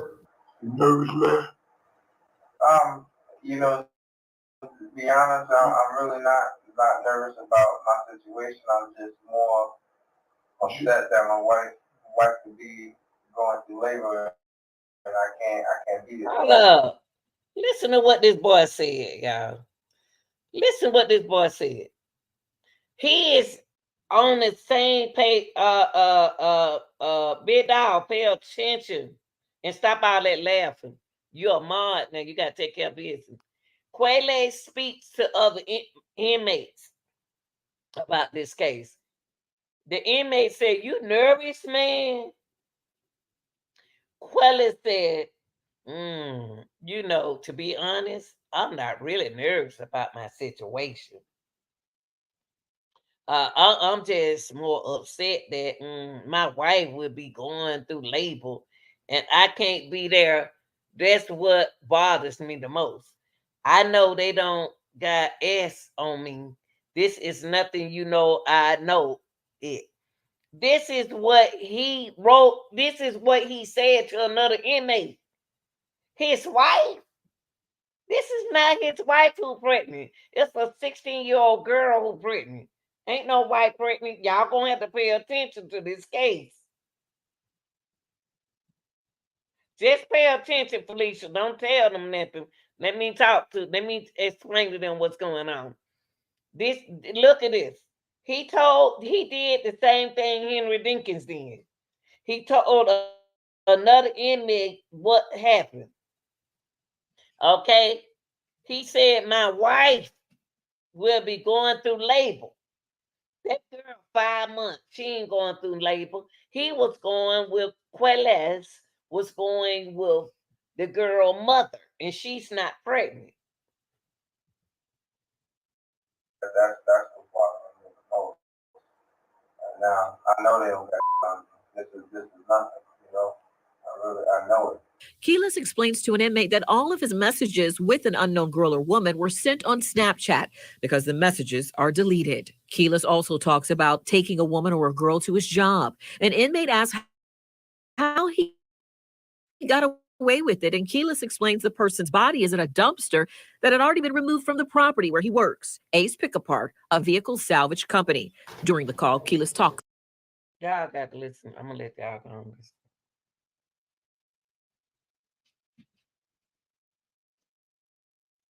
This man chose a young girl to have his baby by, y'all. He chose a young girl to have his baby by. His own wife, daughter. About his thoughts and faith. Yeah. You been praying, bro? Huh? You been praying? I done stopped praying. Listen, y'all hear what I'm gonna let go and play. Let that play. The inmate said, "You been praying, bro?" He said, "I have never stopped praying. I'm praying this whole time." Did you ask for forgiveness? Thank you, inmate. I asked for forgiveness. He know he wrong. He got a 16-year-old pregnant, and he was married to her mom. That's wrong.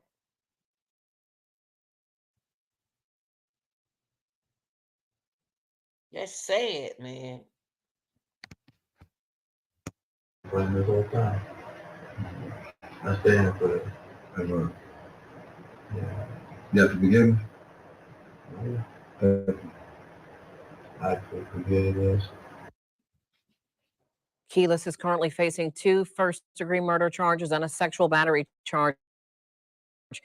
He will be back in court on March 10th. I know it, Felicia. I know it. I know this, Felicia. I know this, baby. Nearly 5 months since a local pregnant high school student disappeared. We're now seeing newly released evidence involving the prime suspect. Many of you have been reading this subject today. These are still the last images of 15-year-old Ayanna Sawyer. The story. I know about the story. That's why I'm giving y'all the story. I'm giving y'all the story. Just listen. I'm telling y'all about Ayanna. Surveillance shows her Ayanna's leaving. mother was married to him. That's his niece through marriage. Please.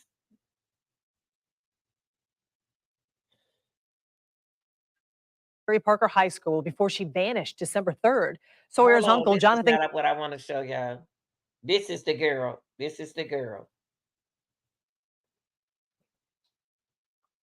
But I'm about to go. I don't want to show y'all that.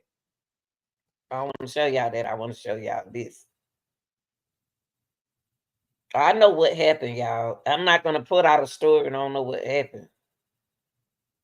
I don't need y'all to come in here and like that I'm not telling them what's going on. Let's pay attention to the trial because the mama is going to take the trial.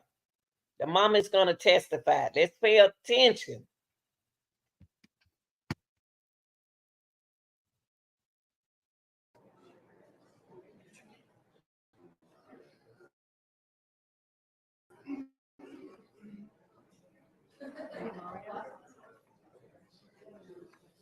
Yes, ma'am.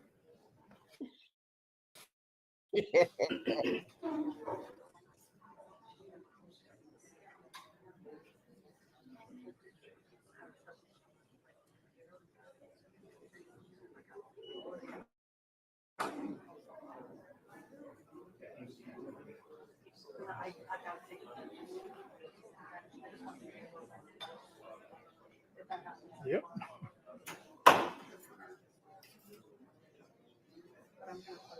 Yep.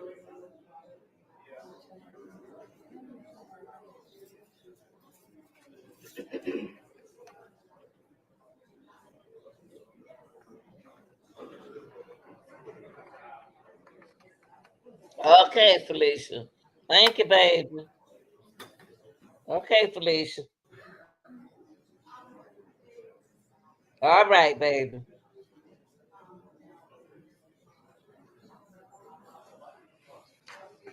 Okay, she the wife, niece. Okay. All right, baby. Thank you, Felicia. I apologize, baby. I apologize. You accept my apology, Felicia.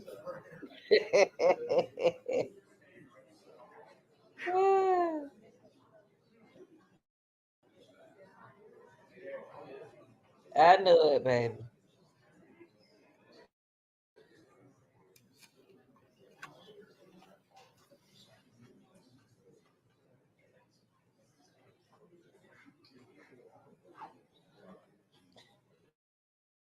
Felicia, would you accept my apology?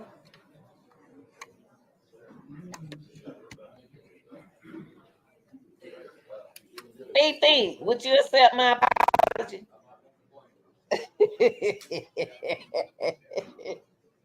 Okay, baby. I have to apologize to you, okay? I know. I got so many cases, I do get confused.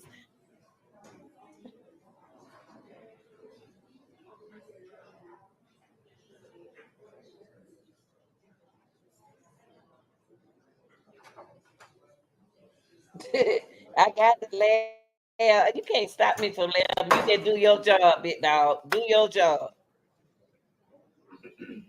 No, I'm apologizing to her. That's just my character. You don't do what I do. You just greet my guests, sir. Yeah. It sounds great, and Cappy talked on that on the mics, and sounds great. But Check the judge. No, they didn't. But it's all on the same. But the thing is, we can't control anything. It comes on this.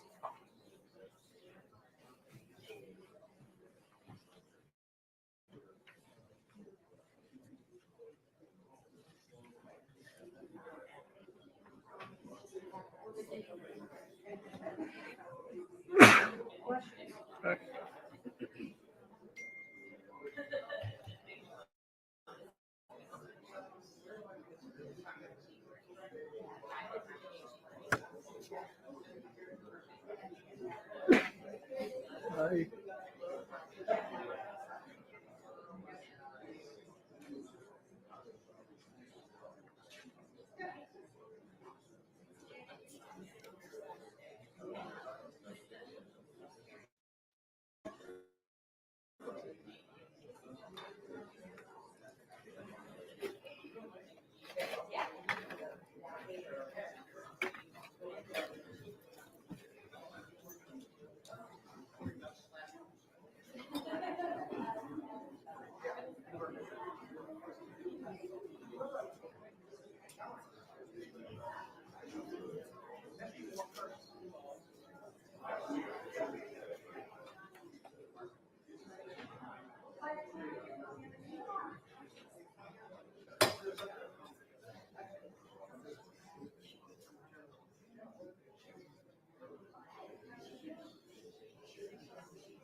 Yeah, she was in the 10th grade. Yeah, Bella, she was in the 10th grade.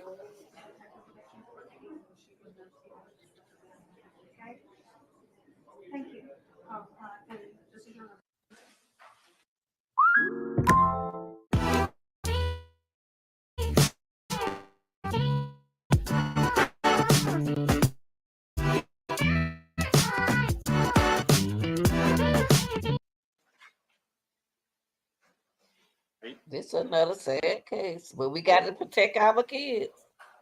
We got to protect our babies. I like this. I like this. Hold on, y'all. This prosecutor.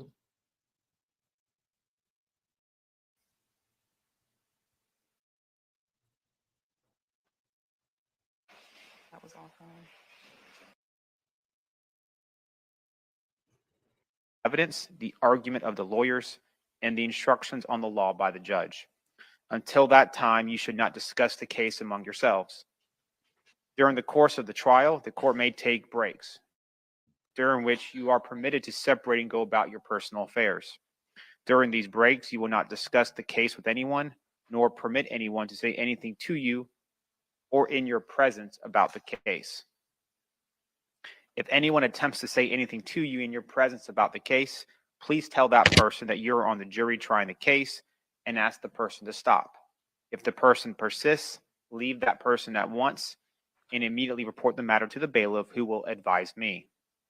The case must be tried by you only on the evidence presented during the trial in your presence and in the presence of the defendant, the attorneys, and myself. Jurors must not conduct any investigation of their own.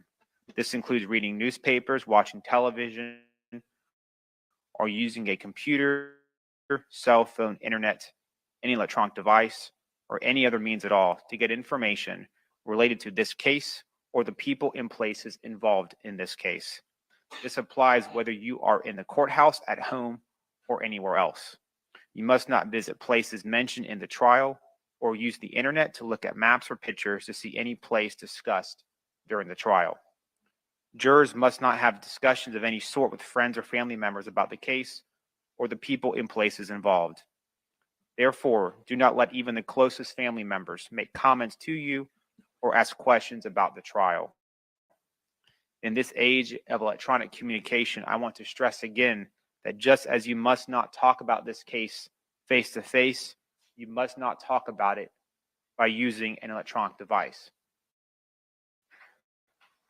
In every criminal proceeding, a defendant has the absolute right to remain silent. So I found this website claiming to give free gift cards to Quiles. And I got so left it out. From the exercise of a defendant's right to remain silent, a jury is not permitted to draw any inference of guilt, and the fact that a defendant did not take the witness stand must not influence your verdict in any manner whatsoever. The attorneys are trained in the rules of evidence and trial procedure, and it is their duty to make all objections they feel are proper. When an objection is made, you should not speculate on the reason why it is made. Likewise, when an objection is sustained or upheld by me, you must not speculate on what might have occurred had the objection not been sustained, nor what a witness might have said had the witness been permitted to answer. If you would like to take notes during the trial, you may do so. On the other hand, of course, you are not required to take notes if you do not want to. That's left up to you individually. You are provided with a notepad and pen for use if you wish to take notes. Any notes you take are for your personal use. However, you are not allowed to take them with you from the courtroom. During breaks, the bailiffs will take possession of your notes and will return them to you when we reconvene. After you have completed your deliberations, the bailiff will deliver your notes to me, and they will be destroyed. No one will ever read your notes. If you take notes, do not get so involved in note-taking that you become distracted from the proceedings. Your notes should be used only as aids to your memory. Whether or not you take notes, you should rely on your memory of the evidence, and you should not be unduly influenced by the notes of other jurors. Notes are not entitled to any greater weight than each juror's memory of the evidence. What I would ask that you do is write your initials on the front page, like we talked about yesterday, then start taking notes on the second page. With that said, we're going to begin with opening statements. And State, you have the floor. Okay, please, the floor. Yes, ma'am.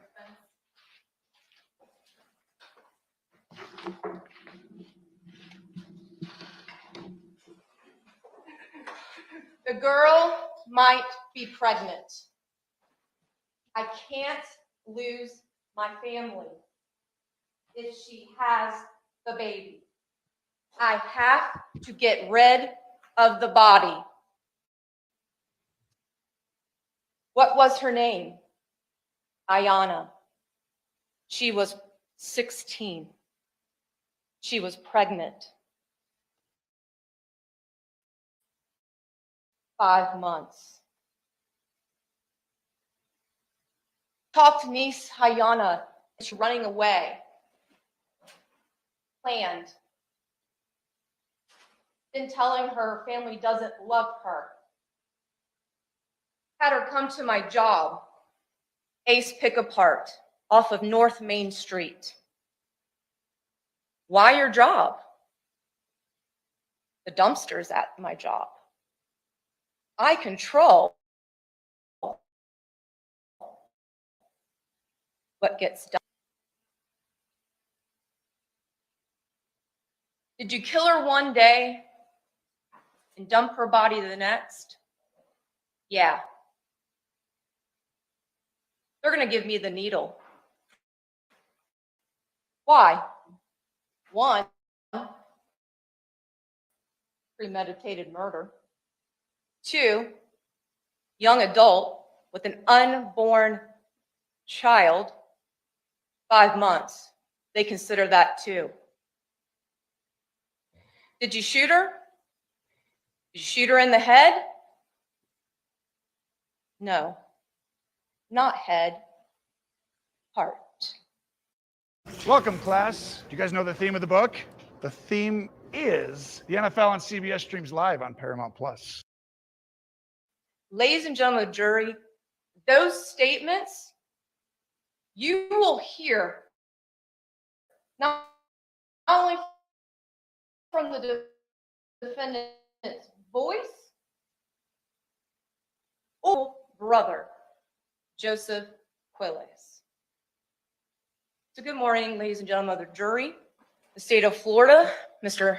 Skinner and myself, my co-counsel, we appreciate the time and attention that you all have given already this week. And we appreciate the time and attention that you all will give for the remaining of the trial this week and next week. As you had heard during jury selection, the state has 2 things to prove. Was a crime committed, and was the defendant the one who committed the crime? And in this case, there's an indictment for 3 crimes that we're going to ask you all to consider.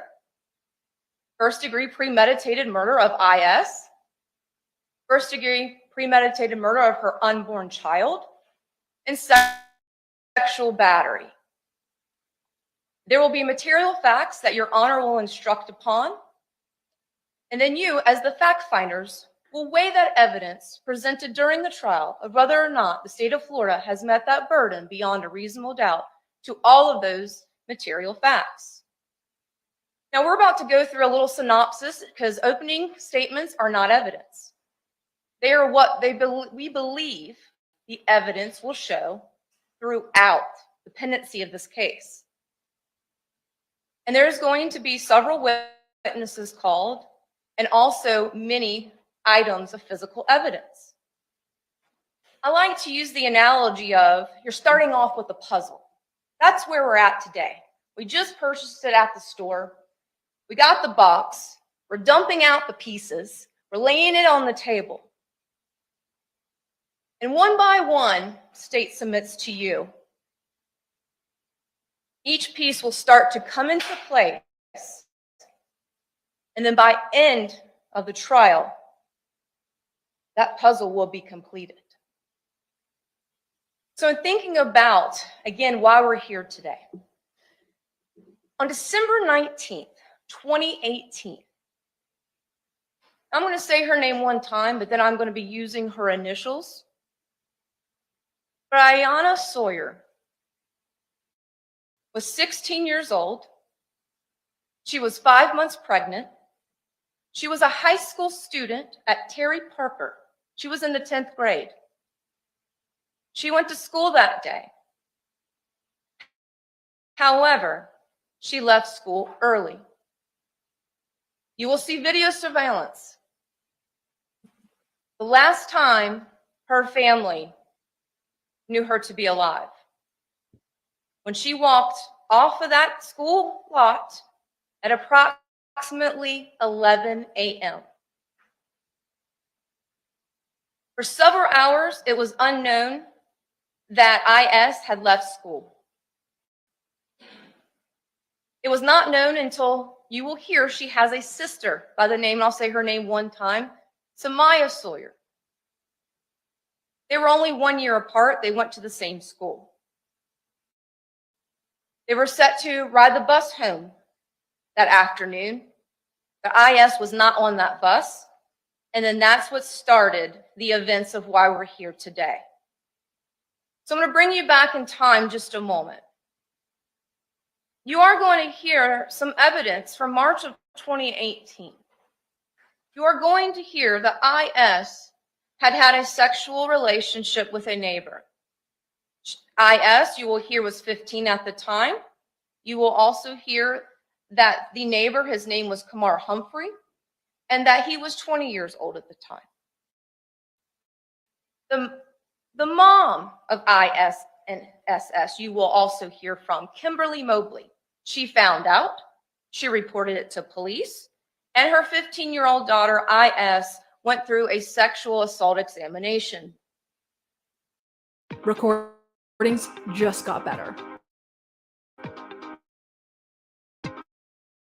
Hey, it's Dana from StreamYard. I'm so excited to announce that local recordings are... That examination was sent to the Florida Department of Law Enforcement. You're going to hear from an FDLE analyst by the name of Nicholas Kutu. He is the one that analyzed the various items in this case involving potential DNA evidence. He processed that case. He found the DNA, you will hear, of Kamar Humphrey. However, what you're also going to hear from that March 2018 sexual assault kit was another male's DNA that was found on the crotch interior area of her panties. IS comes back to the defendant. His DNA, because you are going to hear the relationship between the defendant and IS is uncle and niece. The defendant at the time in 2018 was married to IS's aunt, Naomi Mobley. So it was an uncle by marriage. And at the time, back in 2018, the defendant was at the age of 32 and 33 based upon his birth date in April. However, when these results did not come right away in March, so it was unknown to the family at this time and to law enforcement that the defendant's DNA was there on a 15-year-old's panties of her uncle who was in his early 30s. Again, fast forwarding, July of 2018. It is learned that this is when IS becomes pregnant. This, though, was not learned by Kimberly Mobley till December 3rd of 2018. Her daughter was already approximately 5 months pregnant. Kimberly Mobley is going to tell you how her daughter was able to keep this from her. You're going to hear that she was tall, 5'8", however, she was quite thin. And it was, of course, the fall, getting to the winter time frame, and she was wearing hoodies. However, you're going to hear from Nancy Ware, who is the paternal grandmother of IS. And there's a lot of names, a lot of dates. Again, this will be through the course, and we'll tie it up at the end during closing arguments. Nancy Ware encouraged IS to tell her mother, Kimberly Mobley, about the pregnancy. So she finally tells her, However, IS will not say to her mother who the father is. So Kimberly Mobley takes her daughter after learning on December 3rd that her 16-year-old daughter is pregnant. Obviously, at the time of conception, she was 15, because you're going to hear that IS's birth date was September the 6th, 2002. So in July of 2018, she would have been 15. By the time December 2018, she was 16. Kimberly Mobley sets up her first appointment to find out about the pregnancy. You are going to hear from Dr. Amanda Atchu. She is the doctor that had that appointment, and that appointment was on December the 13th of 2018. So 10 days after learning. Dr. Atchu is going to tell you all that she was approximately 22 and a half weeks pregnant. She also sent off to find out the gender, which was followed through, as Kimberly Mobley also, she was there present at all of the appointments. And it was determined that she was going to have a girl. And in fact, you're going to hear that the family had already named the unborn child of IS. Her name was going to be... Objection, Your Honor. Legal basis? Speculation and inflaming the jury. Overruled. May it please the court. That her name was going to be Hazel Michelle. And that is important, ladies and gentlemen, because that's count 2. We are alleging that the defendant killed an unborn child. And you're going to hear that the approximate birth date, due date, was April the 12th of 2019.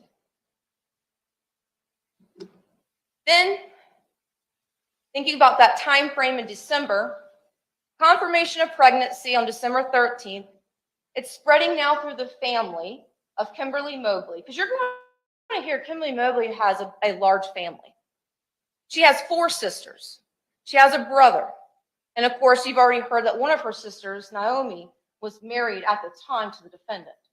So the news of IS being pregnant is now through the family. It is now learned. Kimberly Mobley is trying to find out who the father is. She will not disclose.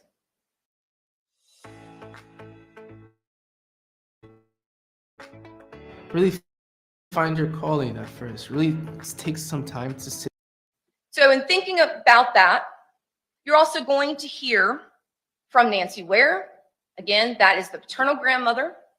You are going to hear from Jametta Mobley, Margie Mobley, in regards to the family dynamic, in regards to the communication aspect, because Kimberly Mobley is going to tell you all that when she did the math of December 13th back to 22 and a half weeks, it was approximately the time frame of July 7th weekend. And Kimberly Mobley is going to tell you that weekend was of an important weekend because that is the grandmother's birthday. Mother of Kimberly Mobley, grandmother of IS. And that Kimberly Mobley is going to tell you all that that time frame after that party, that her daughter had went and stayed at the defendant's house. That's where she put the math back. Because what you're also going to hear is that Naomi Mobley and the defendant, they had a daughter at the time. Her name was Nia. And you're also going to hear that Naomi was the breadwinner. She's the one that had the full-time job. Now, the defendant worked. Please, I'm not trying to say that he didn't. But she had the full-time job that kept her out of the house quite a bit. So IS and ISS, while their mother, Kimberly Mobley, would be at work, they would go often to the home of the defendant. You're going to hear that IS was a creature of habit. She would go to school. She would come home. Sometimes she would go to her father, Willie Sawyer's house. You will hear from him as well. He's also here locally in the area. But mainly school, home, and the defendant's home.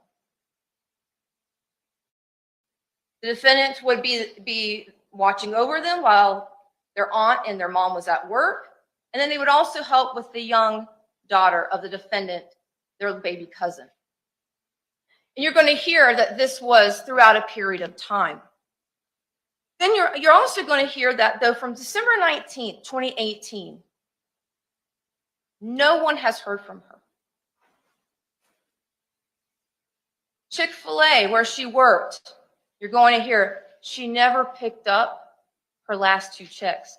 A teenager, right before Christmas, never picking up her paychecks. Her phone, when she left Terry Parker High School on December 19th, her phone shows you it's turned off. Never heard from again.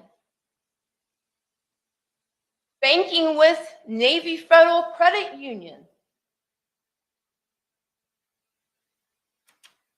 No banking activity post December 19th, 2018. Submit to you, ladies and gentlemen, you're going to hear from the family, her inner circle, her world. You're going to hear from her friends that she's known. She had a close-knit group of friends. You're going to hear from some of them. Nobody in the 16-year-old's circle, you will hear that no one has heard from her since December 19, 2018. So you're going to hear that missing persons started investigating this case on December the 21st, 2 days later. And then you're going to hear shortly thereafter, it went to homicide. And you're going to hear from Detective Billy Abbott. He was the one assigned to the case.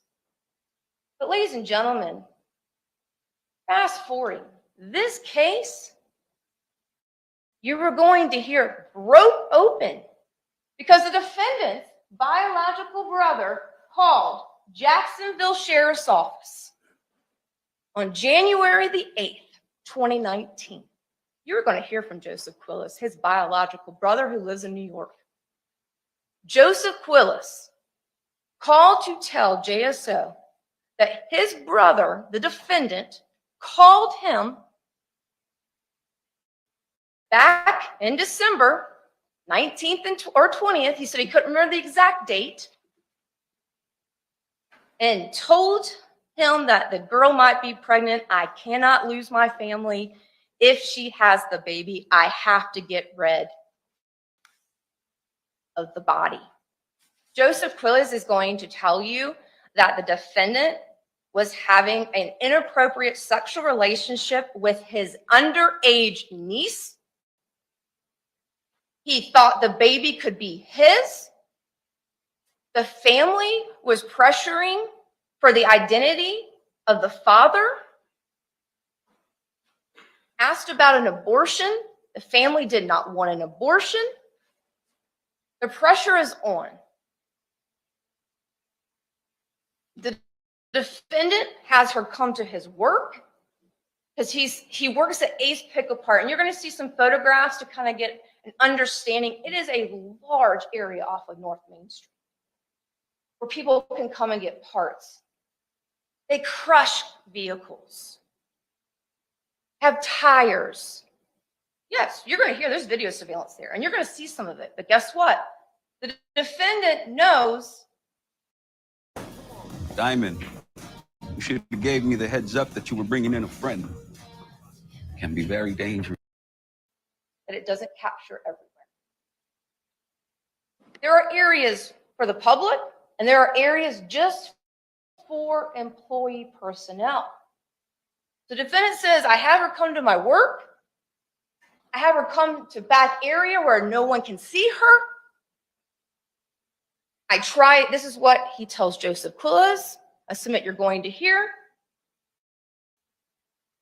He tried to strangle her, but said he couldn't stomach it, so he shot her. Even when asked, well, how did no one hear that shot? Well, it's loud, all the machinery. Well, what did you do with your body? Joseph Quiles, again, does not know about Ace Pick Apart at all, ladies and gentlemen. Stated that his brother told him, I submit to you're going to hear, he put her body in a container, a dumpster that was being collected. And lo and behold, ladies and gentlemen, you're going to hear on December 20th, 2018, a dumpster was collected. That dumpster then was tracked to the Otis landfill. And you're going to hear the Jacksonville Sheriff's Office spent 16 tirelessly days there. However, it was a disadvantage already. The defendant said he killed her on or about between that 19th and the 20th. And when I say on or about, because ladies and gentlemen, not only I submit you will hear from Joseph Quiles, you are going to hear that the Jacksonville Sheriff's Office homicide detectives put a wire on Morris McClendon. And George Jackson was present. And on the wire, that's also where I talked about those statements that I first started out with. And then the defense even asked in the wire submit to you, well, what if something happens with that container? The defendant talks about, well, I've got the elements to my advantage. It's been raining. And you will even see on the Ace video pick apart, it's raining. You'll see the defendant. He's going to be in a rain suit. Bright neon, pretty easy to pick out. I submit to you. Again, make your own assumptions later. It's raining. It's the holiday time. And by the time detectives find out on the 8th, there's already been a couple of weeks. And I submit to you common sense, and you will hear from testimony, that garbage is piling up at that landfill. And by the time Jacksonville Sheriff's Office can get there and start, it's January 15th.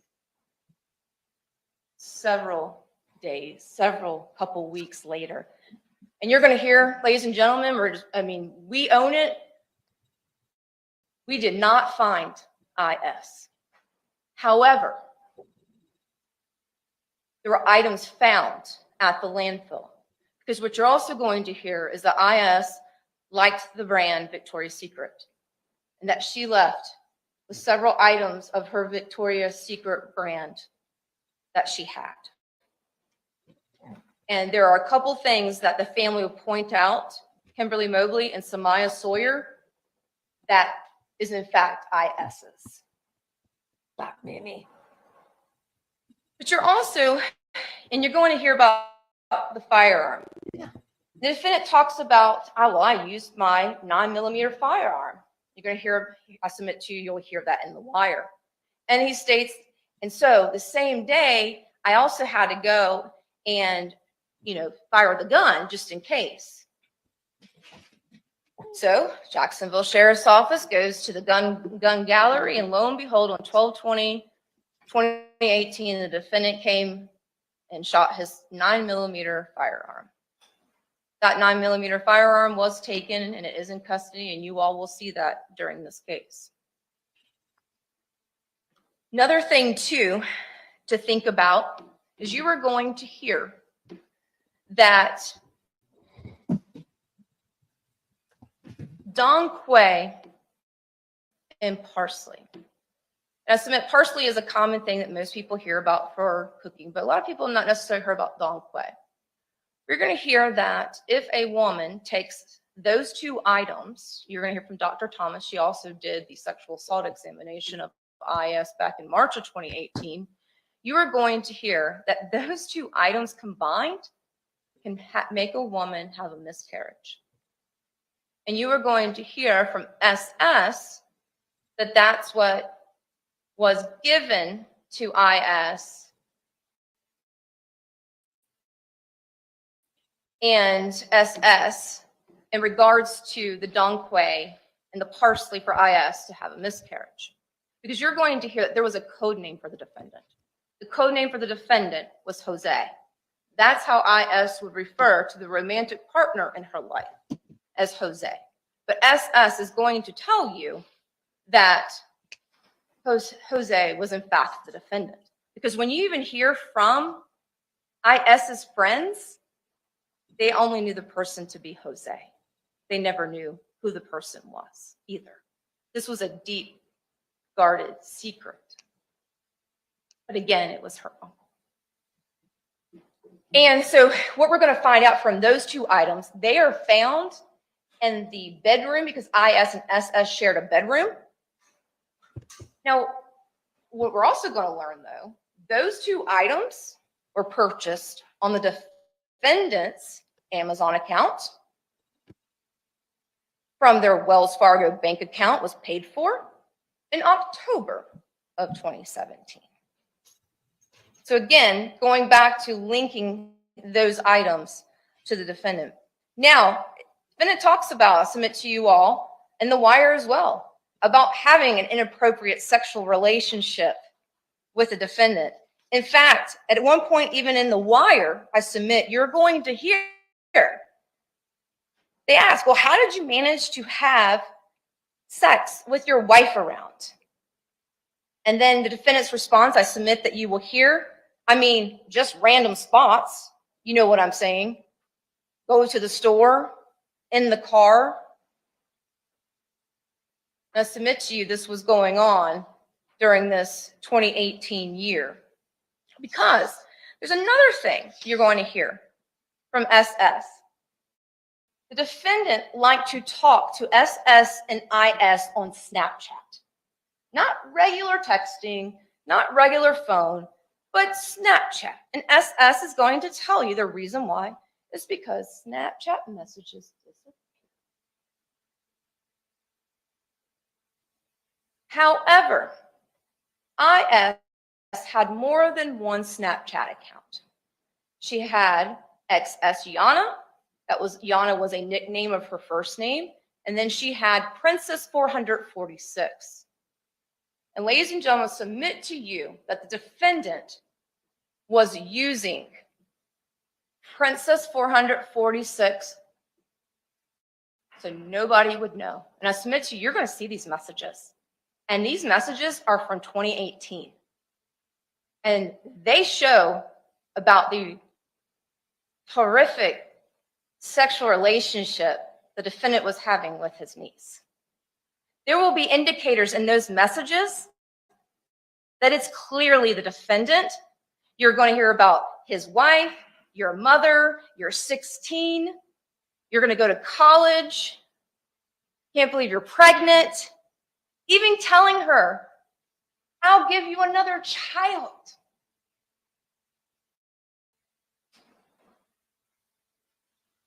So there's a lot, ladies and gentlemen, and obviously thinking about all of this too, you know, you're going to hear from another inmate as well that says the defendant confessed to him. You're also going to hear that the defendant stated he never left work that day on December 19th, 2018. However, it's going to be refuted, I submit to you all. One, Ace video. The defendant leaves Ace at approximately 11:15 a.m. and is gone for about an hour and 15 minutes. And the time the IS leaves Terry Parker is about 11 a.m. And then you're also going to see that the defendant's timesheet also says that he never left that day. He told police that he never left work that day. But again, the physical evidence will refute that. So ladies and gentlemen, after you hear all the evidence, and again, it's going to be a lot, think about the dates, thinking about how each item, each person is bringing those puzzles to make that grand picture so we know what we're finally getting to. that defendant, again, with that statement of couldn't have her have the baby, because you're also going to hear that all of defendant's children look just like him. He knew he couldn't take that risk. So the defendant, I submit to you, after all the evidence, it will show that the defendant had an inappropriate sexual relationship with his 15 and 16-year-old niece. And that familial custodial relationship of him being the uncle. And that when she got pregnant, she wasn't having an abortion, and he knew the consequences of his actions. It was at that time to get rid of the evidence. However, thankfully, based upon the evidence we'll present, coupled with the defendant's own statements, his own words, you all will, we submit, we are confident that the state of Florida has proved each count beyond a reasonable doubt, and we will ask each of you to render a verdict of guilty to all counts. Thank you.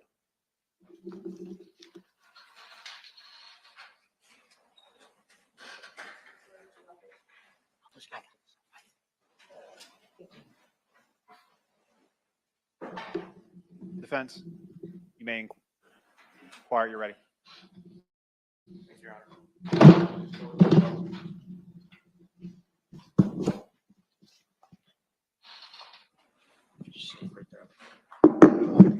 Thank you, sir. Morning, ladies and gentlemen. Again, my name is Robert Davis.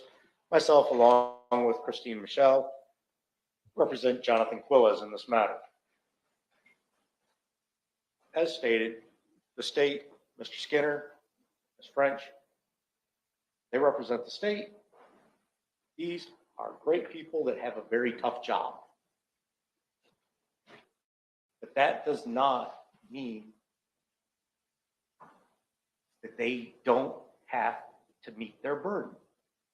Burden is they have to prove that Mr. Quiles is the one that committed this crime. That crime.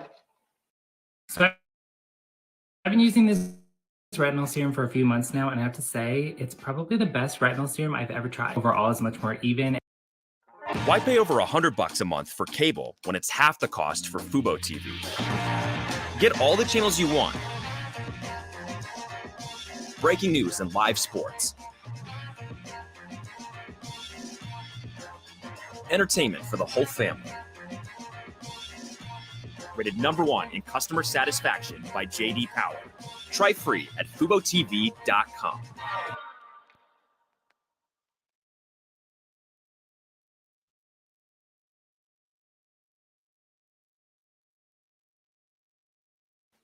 As you can see, is that a premeditated first-degree murder. They have to prove that Mr. Quiles is the, in fact, person who killed, and I'll say it just once, Ayanna Sawyer and her unborn child. They have to prove that.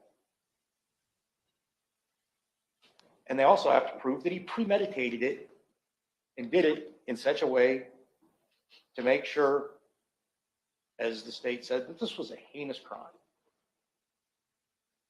I submit to you, as you hear testimony over the next week, week and a half, the state will not be able to meet that burden. You, ladies and gentlemen, are the trier of fact. You are going to be hearing the testimony. You will be determining who's telling the truth. You will be determining who's making assumptions and who is not. It wasn't just a hug. Right, and you distinguish those hugs based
And do you recall approximately from today's time frame that you had become acquainted with a Johnathan Quiles? You asking how many years? Yes, ma'am. If it's from today, maybe 10 years. I'm not sure. But give or take almost a decade. Yes. From today's time frame. Is that a yes? Yes. Yes, ma'am. And is your sister still married to him today? No. Would you recognize this person, Johnathan Quiles, if you saw him again? Yes. Would you please take a moment and look about the courtroom to see if you recognize the person you know to be as Johnathan Quiles? Yes. And you just nodded your head. Do you see the person that you know to be Johnathan Quiles? Yes. Could you please identify that person, where they're located, and two, something that he is wearing? Yes. He is sitting by Michelle at a table wearing a blue button-down shirt with his hair in a ponytail. And is he wearing glasses? Yes. And Your Honor, let the record reflect that the witness has identified the defendant. So reflected. Now, back in 2018, did Naomi Mobley have any children? Yes. How many? One. She had one at a time. And was that a daughter or a son? A daughter. And was she quite young at the time? Yes. And were her initials NQ? Yes. Since 2018, has Naomi Mobley had another child? Yes. And was that a son? Yes. And was that son born earlier 2019? Yes. And is the defendant the father? Yes. Now, I want to draw your attention to your oldest child, IS. Back in 2018, we'll talk about the fall time frame. Was she in school? Yes. Where was she attending? She was attending Terry Parker High School. What grade was she in? She was in 10th. How did she get to school normally? She would ride the bus. Now, your other daughter, SS, was she in middle school or high school back in the fall of 2018? High school. And what grade was SS in? 9th.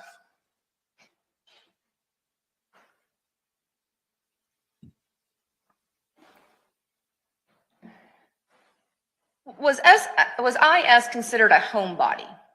Yes. And why is that? She enjoyed being around family. Where are the places, generally speaking, that IS would frequent? To my house and my sister's house. And when you say sister, you've got four. Naomi house. Now, were you working full-time back in 2018? Yes. And did Naomi Mobley help you when you were at work? Yes. Now, was Naomi Mobley the only one in her household that would help you with your children? No, she wasn't. And who else would assist? Her husband, ex-husband, Johnathan. Okay, the defendant that you've identified? Yes. Okay. And would that include all four of your children or a variation of your children? Sometimes all four. Were there occasions where just your two daughters would go over to the defendant's home? Yes. Now, did the defendant live in Naomi Mobley, your sister? Did they live far from you? I won't say too far, no. Did they live at more than one location back in 2018? I want to say it was just one location at 2018. And do you remember where that was at? It was off of 16th Street. What about did they ever live at a location off of Trout River Road? Yes. Was that the second home they had lived in? Yes, it was. Now, did IS have a close group of friends? Yes. Can you just tell us their names, please? Some of their names are Alberta, Marie, Haley, Sabria. Had your daughter IS known them for years? Yes. And would that include elementary school? Elementary. And some, I will say, kindergarten.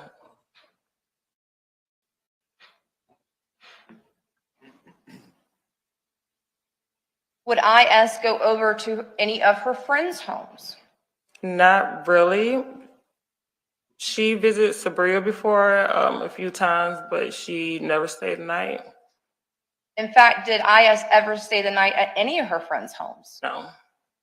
Where are the places that IS would stay the night? My house and her aunt's house, Naomi.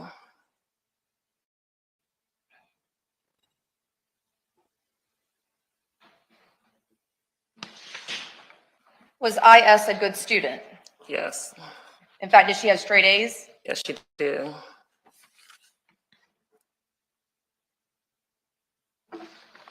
And was IS preparing for college? Yes, she was.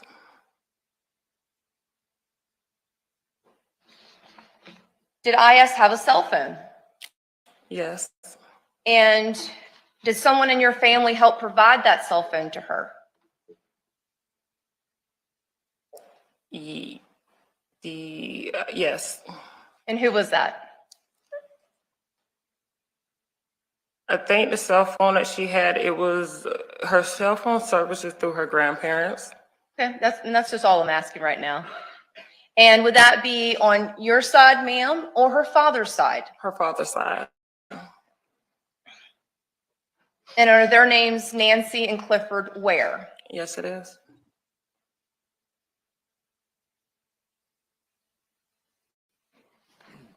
Now, ma'am, I'm going to draw your attention right now to the early part of December of 2018. Did you find something out pretty shocking about your daughter, IS? Yes. What did you find out? And again, try not to go into statements, just what you learned. That she was with child. How did you feel after hearing this? Because how old was your daughter at the time? 16. Okay. I was a little upset at first because I didn't want her to get in way of college. You know, her dreams got her dreams. She was in between, like choosing to be a lawyer or a doctor. So I was upset at first, but when I came home from work and first time I felt baby kick, it was out the window. I just wanted to be supportive and be there for her. Did your focus shift at that point? Immediately. Did you set up a OBGYN appointment for her? Yes.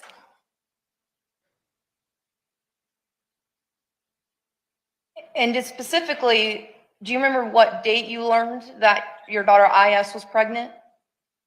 December 3rd. And was the appointment you set up on December the 13th, 2018? 13th, yes. And did you go with IS to that appointment? Yes, I did. And was the pregnancy confirmed when you were at that appointment? Yes.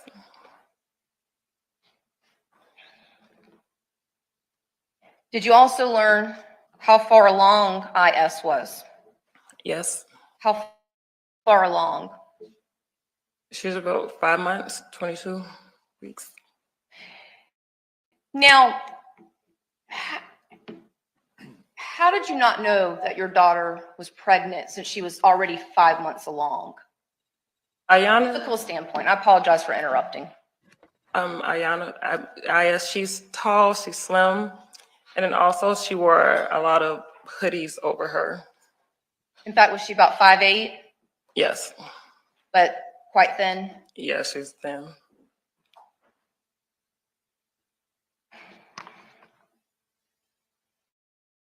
Was abortion ever an option? An option? Abortion. No, not for me. I didn't. No. Okay. Was the plan for IS to have the baby? Yes, she wanted to.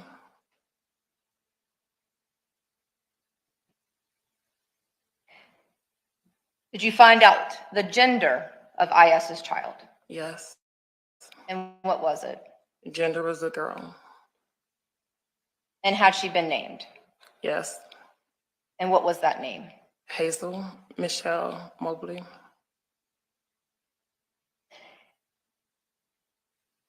And again, not going into many details of statements, did you ask your daughter who was the father of her child? Yes. Did you ever learn who was the father of your child from IS? No, though she gave me a name. Was that name Jose? Yes.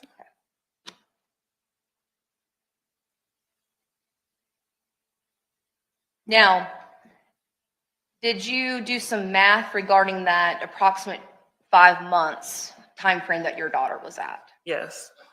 And what, if you're subtracting that 22 and a half, 5 months, what date did you get to? July. Now, in July of 2018, how old would have been IS? 15.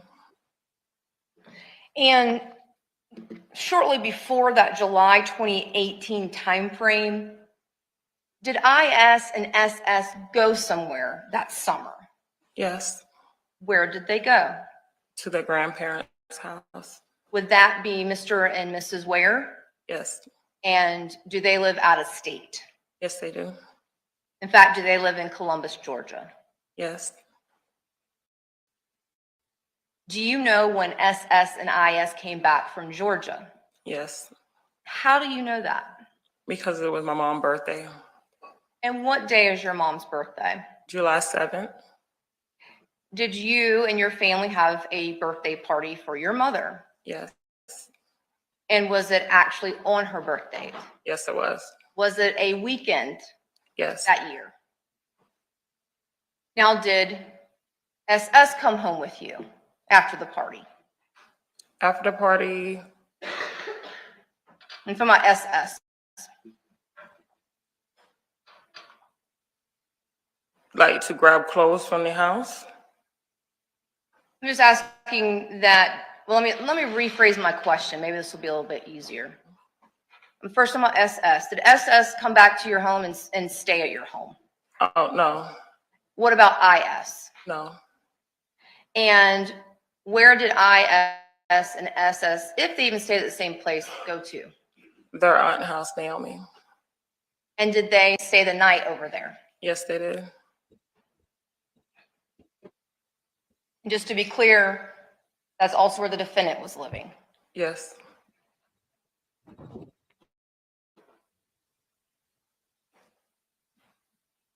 Now, prior to, and we'll get to, again, why we're ultimately here on the 12/19 date, but prior to that date, ma'am,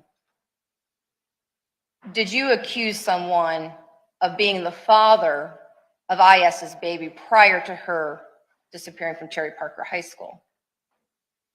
Prior to it, there were some accusations, yes. Did you make an accusation? Yes. And who was that against? Johnathan. And is that because of the math time frame that you calculated? Yes. At that time frame, I'm just talking about from the July time frame to the December time frame of 2018. I'm talking about personal knowledge, okay, ma'am? Not what you've heard, but just personal knowledge. Were you aware of any boyfriend-girlfriend relationship that IS was in? No.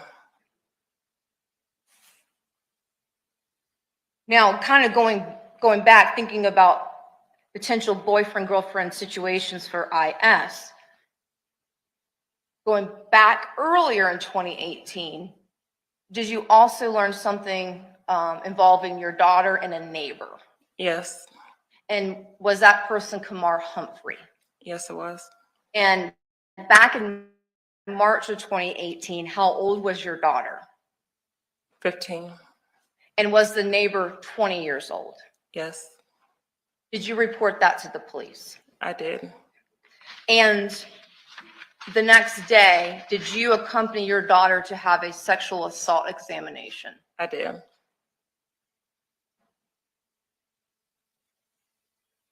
Now, after you, again, personal knowledge, after you reported the incident involving your daughter and the neighbor, Kamar Humphrey, did you ever see Kamar Humphrey again? No, maybe like once. I think he ended up moving. Did you ever see him talking with your daughter? No. And did you ultimately press charges against Kamar Humphrey on behalf of your daughter, IS? Yes, I started the process. Okay.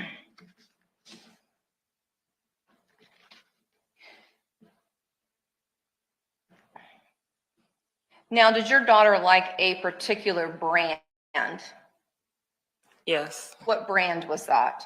It's the Victoria's Secret pink clothing line.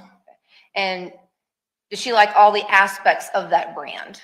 Yes. And when I say all aspects, I'm just meaning from like the beauty fragrance all the way through undergarments. Yes. Okay. And did she have a lot of those items? Yes, she did. Associated with that brand? Yes. Now, ma'am, I'm going to draw your attention now to December 19th, 2018. Did that start off as a normal day? Yes. Did you go to work? Yes, I did. Did your children go to school? Yes. And did your children ride the bus? Yes. However, did that day end normally? No. At some point, did you learn that your daughter, IS, did not ride the bus home? I did. Since you were at work, did you call on other family members to assist? I did. And were they Margie Mobley and Jametta Mobley? Yes. Who, and again, not going into statements, but who told you that IS had not come home on the bus? SS. Was that abnormal? Yes, it was abnormal. Did you normally have frequent contact with IS? Yes. Now, after hearing this, did you try to call her? I did. Were you able to reach her? I was not. Were you able to leave work? I did leave work. Did you go to Terry Parker High School? Yes, I did. Did you reach out to friends? Yes. Did you contact police? My sister started it off. She called the cops for me. Did you speak with the police later on? Yes. Did you create flyers? Yes.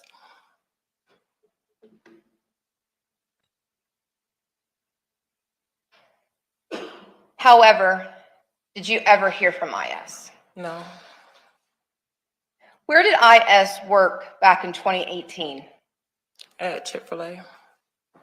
And did you ultimately obtain her paychecks that she never picked up? Yes.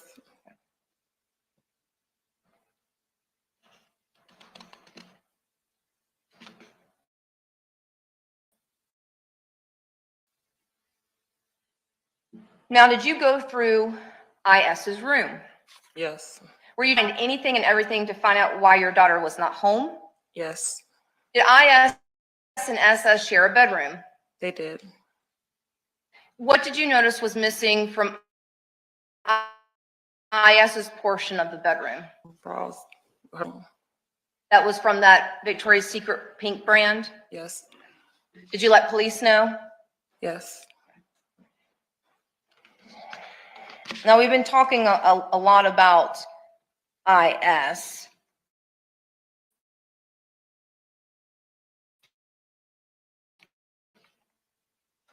So I'm gonna approach. Just give me one moment.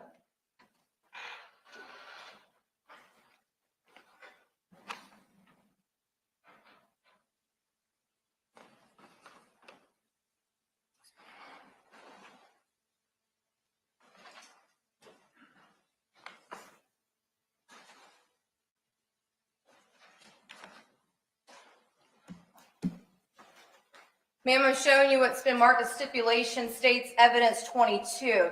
Do you recognize this person? Yes. Who is it? My daughter. Is this IS? Yes, it is. And is this what IS looked like when she never came back in December of 2018? Yes.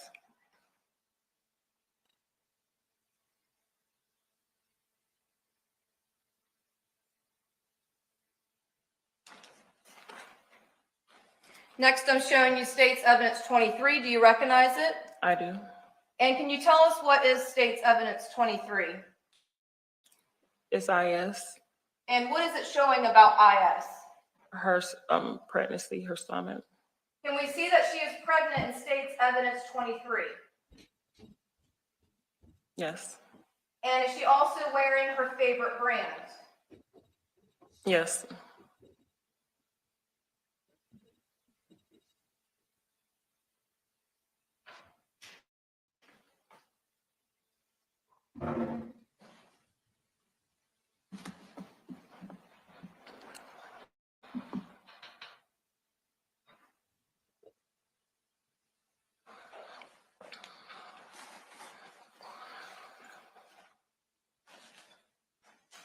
Okay.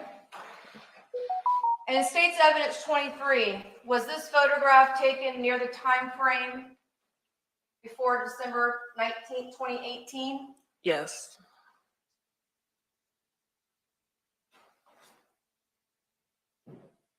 Next, I'm showing you states evidence 24. Do you recognize it? I do. And what are we looking at in states evidence 24? My granddaughter Hazel. And is this a sonogram picture? Yes, it is. And was this taken on December 13th, 2018? Yes, it was. When you were present and the pregnancy was confirmed? Yes.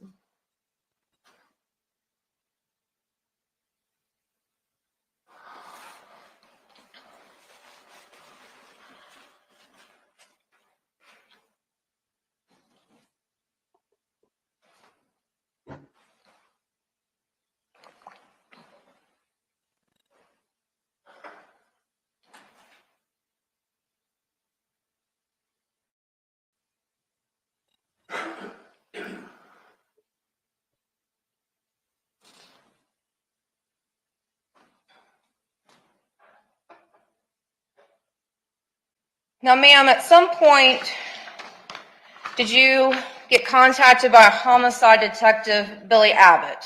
Yes. And is that when you learned that the investigation of your daughter had turned into a homicide investigation? Yes. And based upon your knowledge, had anyone seen her since December 19th, 2018? No. Now, ma'am, I'm going to show you,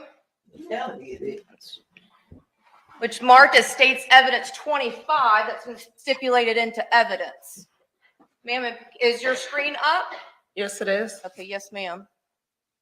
I know we got a big screen, but you got a screen right beside you.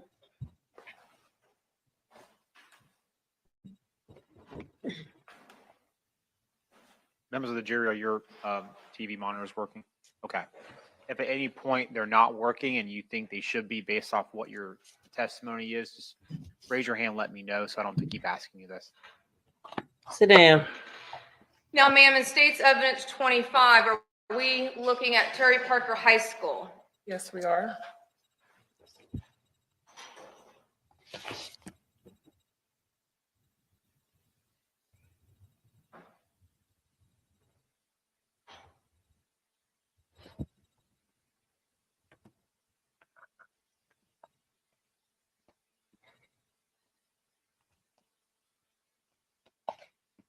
That girl left the school, y'all, with her on her phone. She was on the phone contacting somebody. She should have been Now, in ma'am, her we just saw an case. individual in states evidence 25. Who was that person? Yes. And is that from the last day that she was at school? Yes, it is. Now, ma'am, did you ever, or was IS's cell phone ever recovered? No.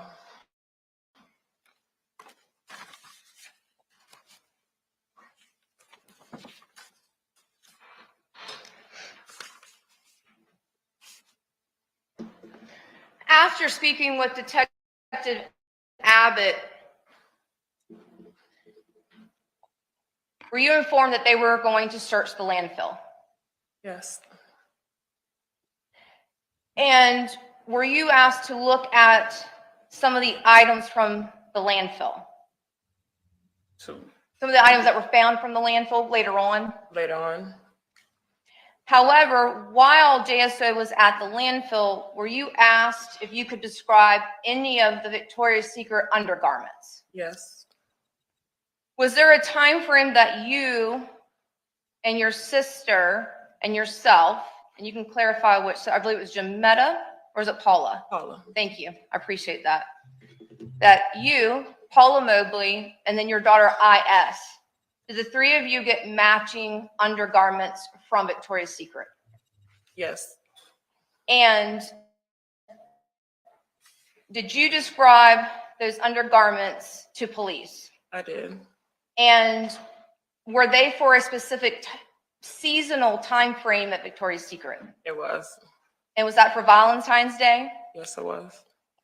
And have you ultimately had a chance to look at that undergarment that was found from the landfill? The actual item? Yes. I got a problem with this. Why would the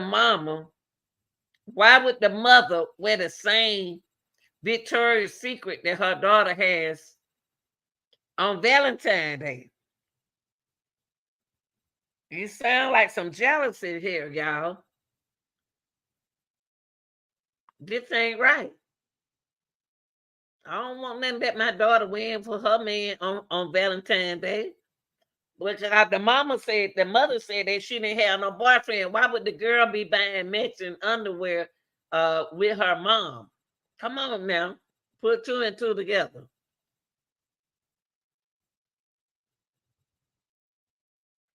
And something ain't right. Seems like she's trying to satisfy the man because she wants to be young like her daughter. And because of that item, did you then provide some items to JSO? Yes.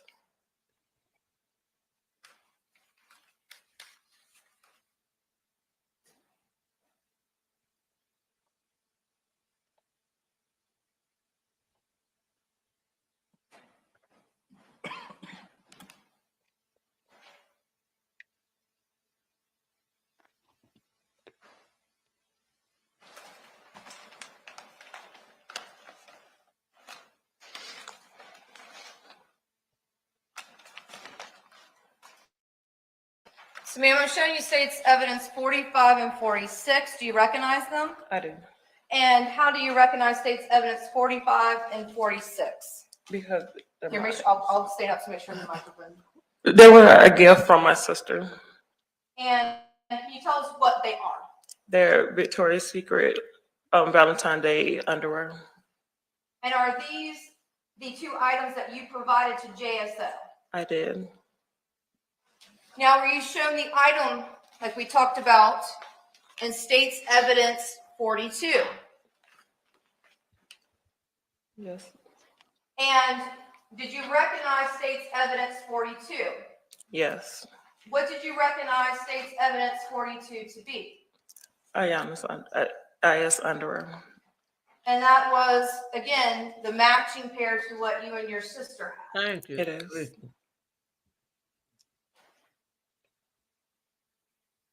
Of course, I'm gonna sound silly to a child molester.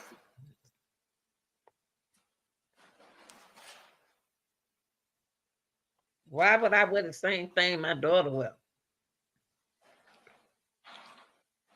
Now, Ms. Mobley, just to be clear,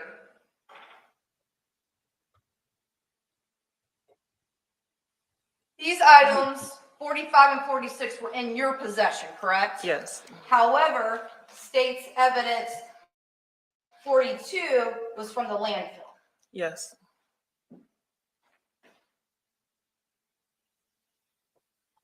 God ain't gonna wear the same thing I wear, not for my man. Of course, I'm gonna sound silly to you because that's what kind of life you live.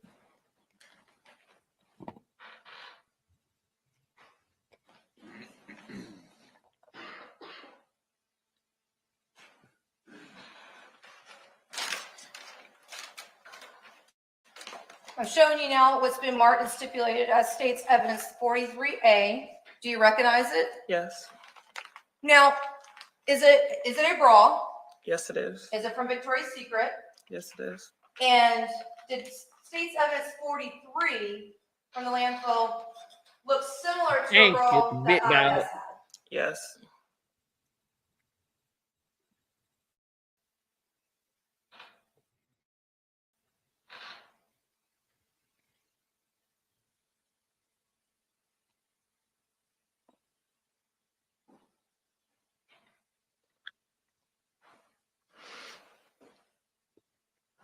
Me and my daughter ain't gonna have on the same necklace, Jay, for Valentine's Day. Now, State's 43 is composite, where there's actually 3 bras. However, the only one that you recognize is the first one. Is that fair to say? Yes. And again, I'll show you just to make sure.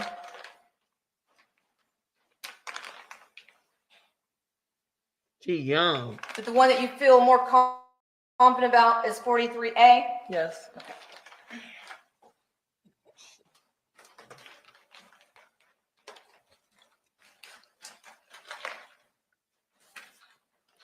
Next, Ms. Mobley, I'm showing you what's been marked and stipulated to as State's Evidence 44. Do you recognize it? Yes. Are we looking at another bra? Yes. And is it a bra from Victoria's Secret? Yes. Who do you recognize State's Evidence 44 to be? IS. And do you feel confident about State's Evidence 43? I do.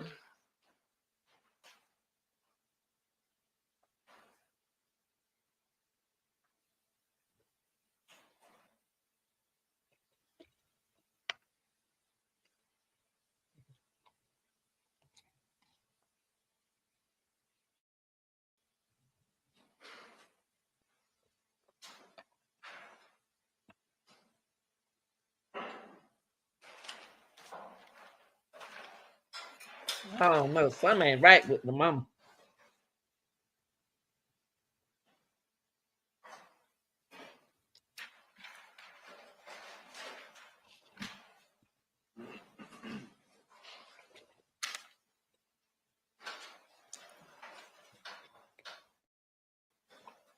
Now, ma'am, I'm drawing your attention back to your residence. Did you find something of interest in IS and SS bedroom? I did. And specifically in the closet area? Yes. And what were those items? Pills. And did you call police? I did. Did you have police come out? Yes. And did they take photographs? Miss my daughter. And did they collect those items? They did. So next I'm going to show you what's been marked in as composite States 18.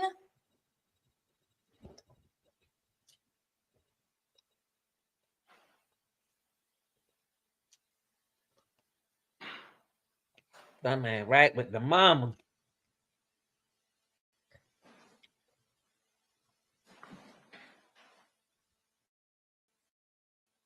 Now, at the time, were you living at 7834 India Avenue?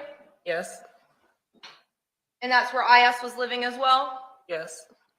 So I'm showing you States 18A. Can you tell us what we're looking at? My house. Now, in States 18B, can you tell me what we're looking at? Yes. IS room. Now, looks pretty messy. Tell us about that. That was my doing. I was going through everything. I did let them know, the police officers, that I was going through everything. So it may be a little messy, but they told me to leave everything alone. But I went through books, shoes, blankets, closets, trying to find anything that could help locate her. Now, what side of the room would be associated with IS? The left.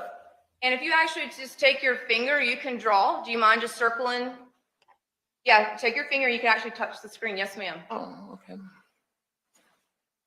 And so just to be clear, for record purposes, for my daughter on Valentine's Day to be wearing the same kind of Victoria's Secret I'm having on, I'm doing something ain't right. Why would I want to wear my daughter in the 10th grade with the same kind of Victoria's Secret, period? And especially the kind I have, it's like she introduced to something. Of course, I'm gonna sound something strange to you because you know what time it is. Is it fair to say, Ms. Mobley, that you have circled the bed that has hot pink and black bedding? Yes. Thank you, Bella. Next in States 18C, is this just another view with some items picked up off the ground? Yes. Okay. Now in States Evidence 18D, what can we see that she again, her favorite brand? Pink, Victoria's Secret. Now in States Evidence 18E, can you describe what we're looking at? Their closet. When you say the closet, we're still in the bedroom of your daughters? Yes. Now, is there a certain item in the closet that caught your attention? Yes. Can you please circle that for us?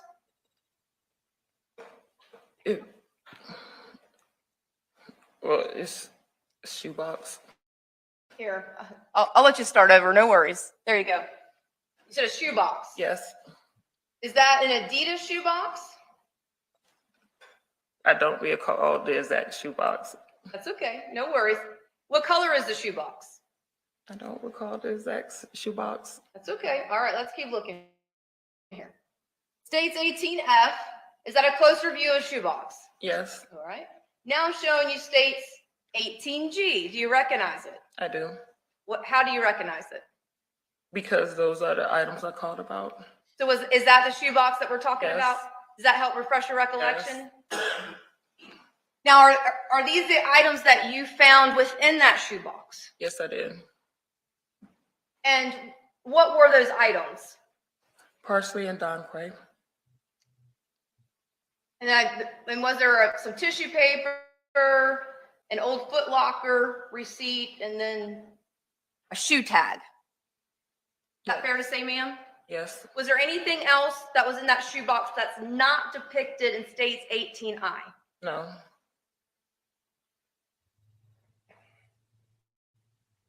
And did law enforcement come and take those items? Yes, they did.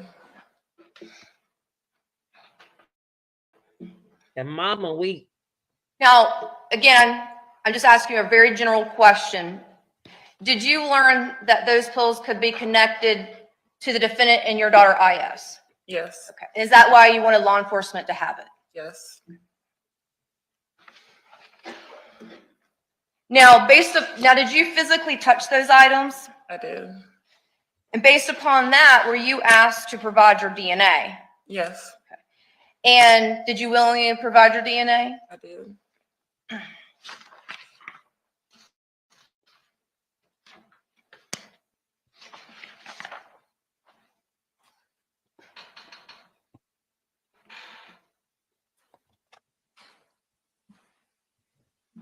Here, I just have one moment. And Mama knows she's wrong.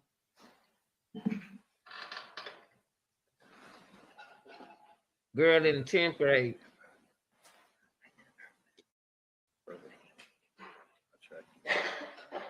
Why y'all got on mention underwear?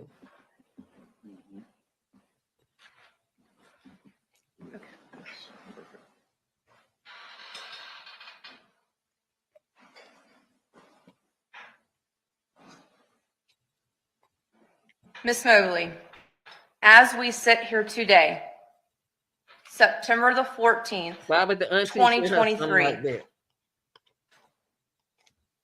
have you had contact with your daughter, IS, in any format?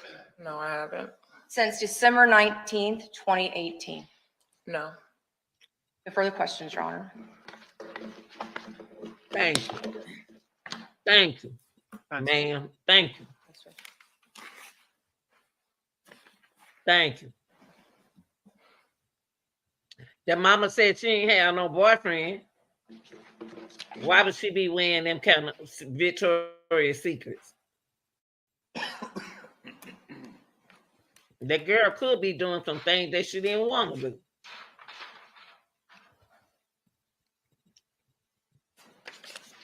Good morning. Let's start, if we can, with the day that IS went missing. The day that she went missing, you said and you testified that your daughter informed you, SS, that IS did not get on the bus. Is that correct? Yes. Did you question SS about where IS might be? Yes. You did not receive any information as to what her whereabouts were outside of the fact that she did not get on the bus, correct? Correct. In fact, that continued, that there was no knowledge of where she might be, what could have happened, or anything outside of she just didn't get on the bus. Is that correct? Yes. Okay, and that went on for days and weeks, in fact. Yes. After IS went missing, you started searching, correct? Yes.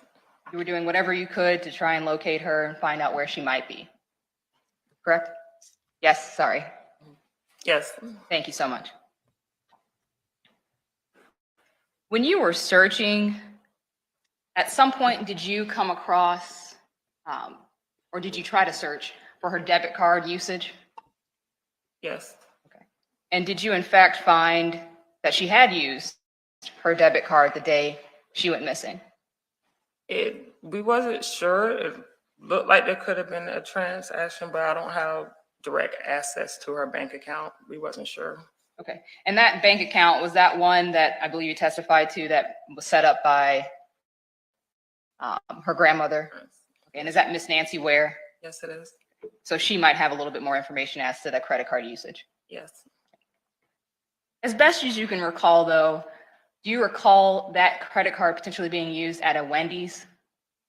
Yes. Okay. Did you follow up on that usage at the Wendy's? Did you go to that Wendy's? I don't recall. Okay. Do you remember if you gave that information to police and asked them to follow up with that potential lead? Yes. Okay. Do you know if they actually did in fact follow up with that to see if she had been to that Wendy's the day she went missing? I want to say they looked into it. Okay. Do you know what side of town that Wendy's was on? I think the south side. South side? East south side? I think, yes. Okay. Outside of that particular lead that you discovered in looking at her debit card usage, did you search other locations of where she might have gone and where she might have been? Yes. Okay. You were kind of doing that on your own, correct? It was just you and your family trying to find her. Yes. At that point in time, police weren't really doing the things that you all were doing. Is that fair to say? Yes. Okay. And after she went missing, the police actually listed her as a runaway at that point, according to you. Yes, I want to say. Okay. And you're pretty upset with police. Is that a fair characterization? Yes, I was a little upset because I didn't believe that she was a runaway. Understood. And more specifically, were you upset because they weren't publicizing her being missing in the news and the media? I was upset because my daughter, she's pregnant, she's missing, and I didn't get a ton of updates immediately. Okay. Do you recall actually calling into police and demanding that they do so, that they put her on the news and that they start to publicize that? I called the sheriff office and asked them about it. Okay.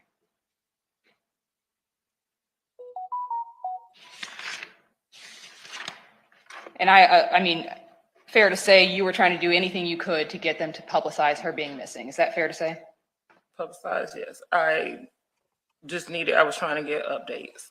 And you had made flyers, you had posted it on social media, you were doing whatever you possibly could to get the fact out that she was missing, correct? Yes. Okay. I want to talk a little bit about the background that you gave as far as where IS would stay. You stated that she was at your house. Obviously, she lived with you. Yes. She stayed with her Aunt Naomi and her Uncle Johnathan. Yes. But she also stayed at her grandparents' house in Georgia, correct? Yes. And she spent that whole summer before she went missing in Georgia with them. Yes, she did. And the date that you recall her coming back was July 7th of 2018, correct? Yes. Okay. And was that all 4 of your kids, or was that just IS and SS? IS and SS who was out of town. Okay.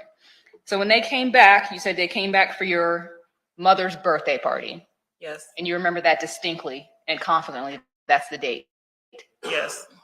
All right.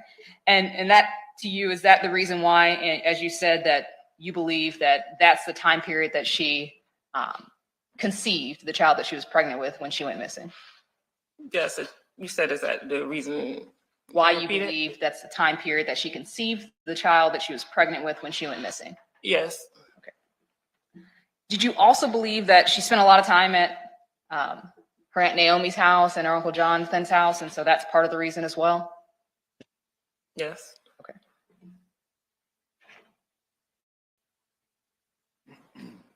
There's something about that girl. I want to talk a little bit about Jose. You stated that the person that she told you the father was Jose. Is that correct? Yes, that was the name she gave me.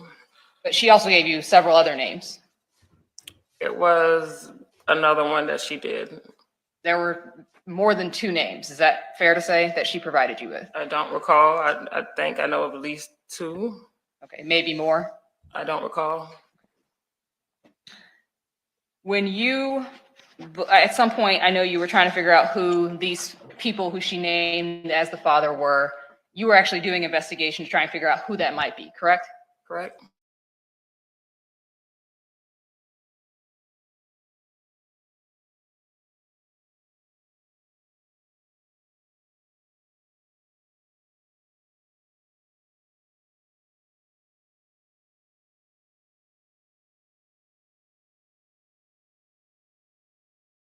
I don't recall. You don't remember giving that information to police? If I did, anything that I heard or seen, anything that I heard, I gave to the police. It was a lot of things. Like if I hear this, see this, if I see somebody on Facebook or social media making comments, I gave it all to the police. I don't remember every single thing, but I did turn it over to police. But mama, you can't get no attitude. You can't get no attitude, mama. Because first of all, if she was just a homebody girl and she like hanging around the house, why am I got 3 girls.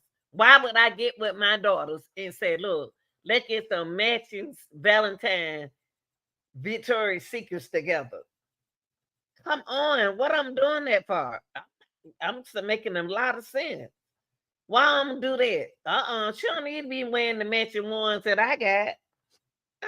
Cause she ain't engaged in nobody. She's a child and not an adult. Anything I thought that may be useful. Understood. As far as Jose, did you also at that time believe him to be, and I'm quoting, a Hispanic and black male? Hispanic. Okay. The black male portion, you don't recall that? I don't recall. Okay. You don't recall him being described as being mixed in any way? I just know she said Puerto Rican. Okay.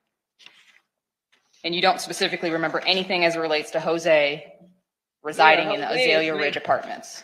Not that I can recall of. All right.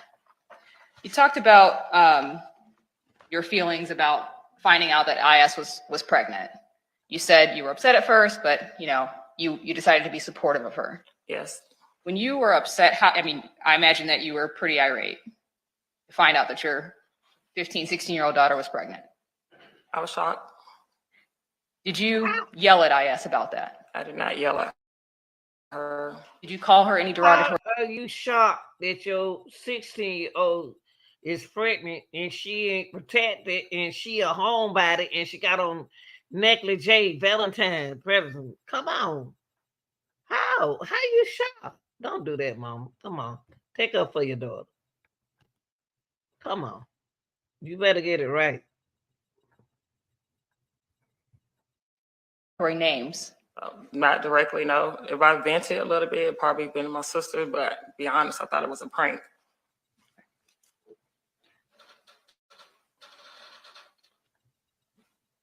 You talked about finding out that she was pregnant. You believe it was in December. Yes. December 3rd specifically, maybe even. You recall that as the date? December 3rd. And then 10 days later, you set the appointment, and that's when you all confirmed that she was in fact pregnant and 5 months pregnant. Yes. Okay.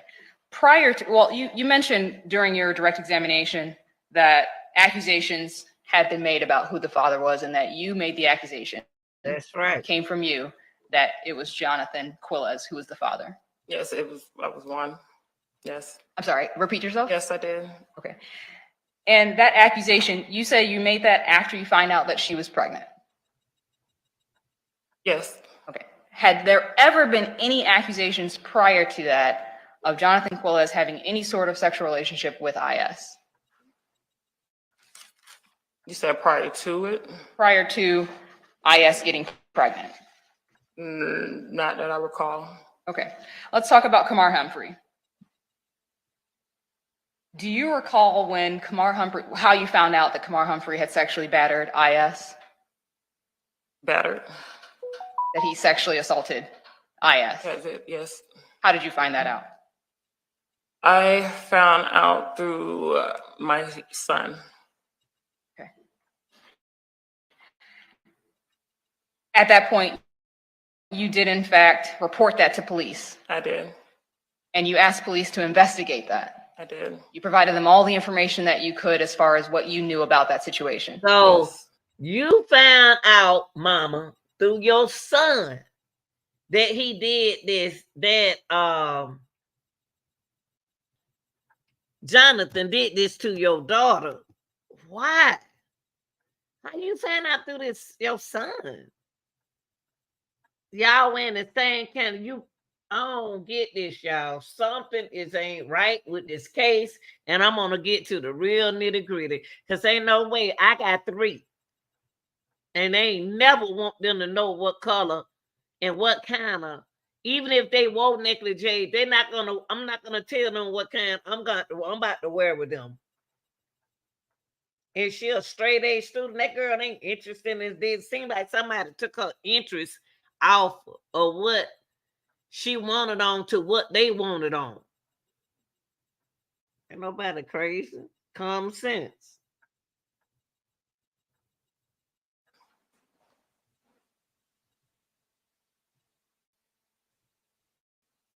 You mentioned, when you were asked actually, whether you had seen him any after that. And you stated that you don't think you did, you think he moved away. Yes. Do you remember when he moved away? No, I think it was like very shortly after the situation where I called the cops on him. So according to you, Kamar Humphrey was not living as your next door neighbor across the street at the time that IS went missing. I said, no, at the time she went missing, I don't think he was. Okay. Why is their mama protecting the neighbor? Why is the mother protecting that young boy? Now, it's a lot of young mothers I like young guys, but I don't like the young guys that my daughter deal with. Why is the mama protecting the neighbor next door who moved away? Who liked her daughter?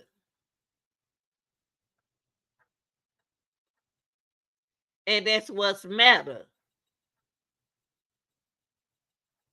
It ain't no running there. That girl didn't run away. And you right. And did you know him? Did you know him well? No. Okay. Had you seen or talked to him before? Yeah, he used to play basketball outside sometimes with my kids. Okay. So outside of seeing him playing basketball with your kids outside, you didn't know anything else about him? Listen to that, y'all. Come on, y'all. Come on, women. Pick up the pieces. Women, the real women, pick up the pieces. He outside playing. The young dude is outside. He live next door. He got his own house. And he playing basketball with my kids. Even he playing basketball out there with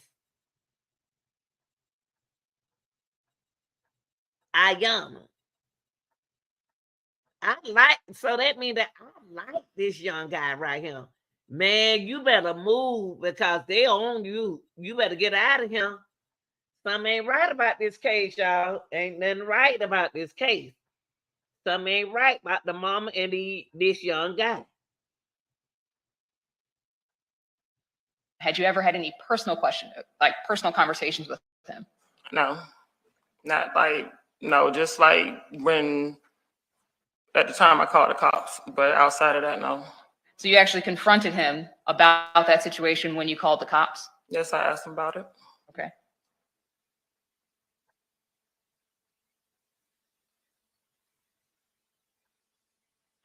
And after that situation with Mr. Humphrey, isn't it true that accusations that there was a sexual relationship between Johnathan, Quiles, and IS come out at that time?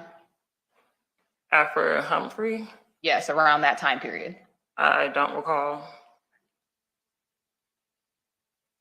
Following that time period and going throughout that entire year, you stated that your kids would continue to spend time at their Aunt Naomi and Uncle Jonathan's house, correct? So, yes.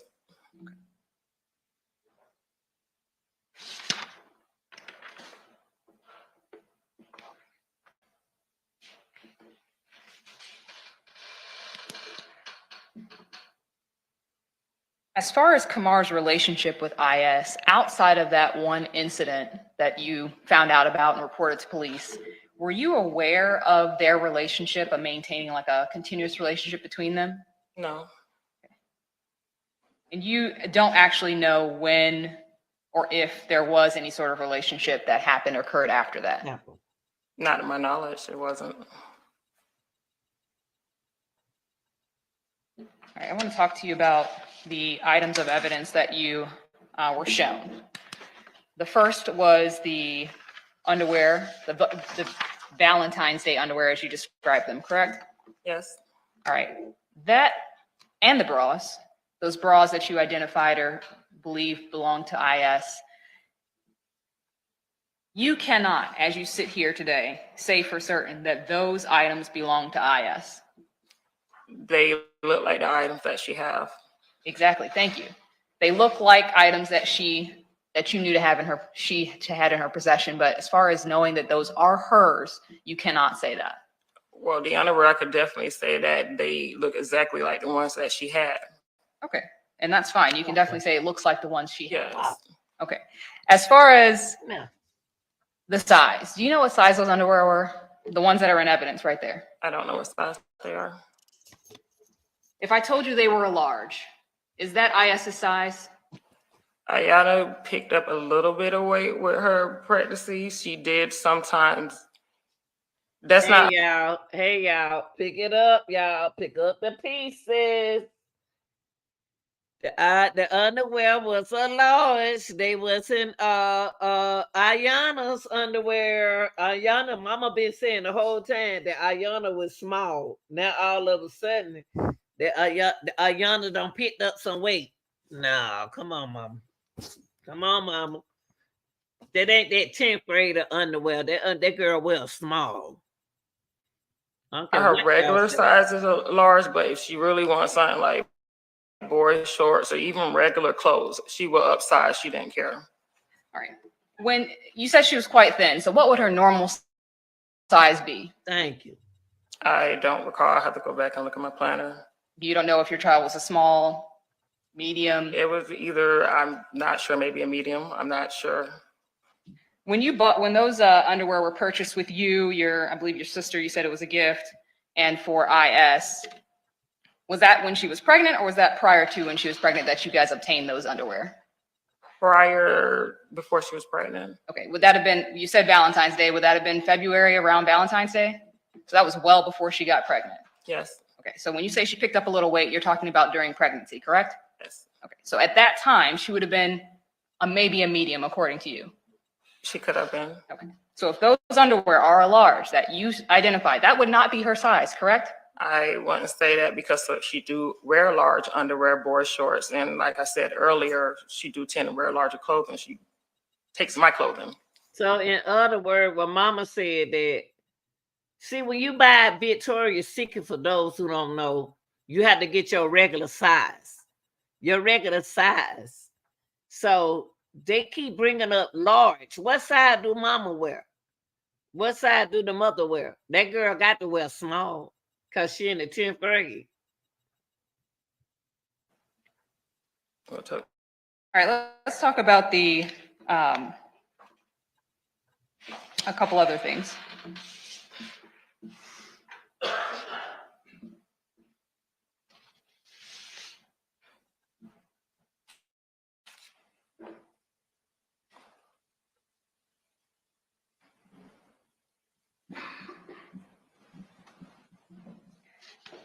As far as, well, let me ask you another follow-up question. I apologize. Let me back up just a little bit. You set the appointment to confirm IS's pregnancy, correct? Yes. And when you went there, you actually asked them to do a panorama, which would confirm the sex of the baby.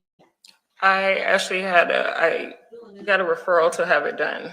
Okay, and so the doctor did send that referral out for you all, and that's how you were able to confirm that it was a girl or a boy? Yes. Okay. Did you guys do any blood work or anything like that, or was there anything that you requested specifically to find out whom the father may be? No, but we just took her to find out what the sex of the baby was. There was nothing else. There's no DNA or anything like that to confirm who it is. So as you sit here today, you do not know who the father of IS's unborn child was. Can you rephrase? I'll repeat it. You want me to rephrase or yes. Repeat what I said? Okay, let me try again. Sure. Okay. You don't have any DNA nor anything else to confirm who the father of IS's unborn child is, correct?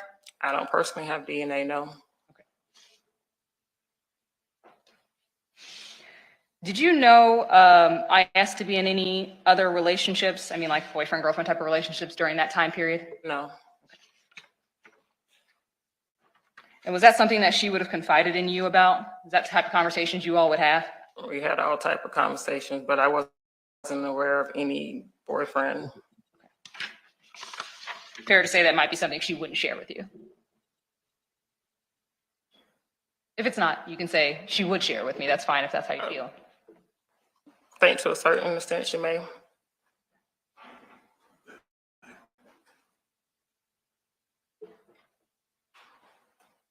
It be the real daddies too, y'all, sometimes. All right, I want to talk about the last thing you identified.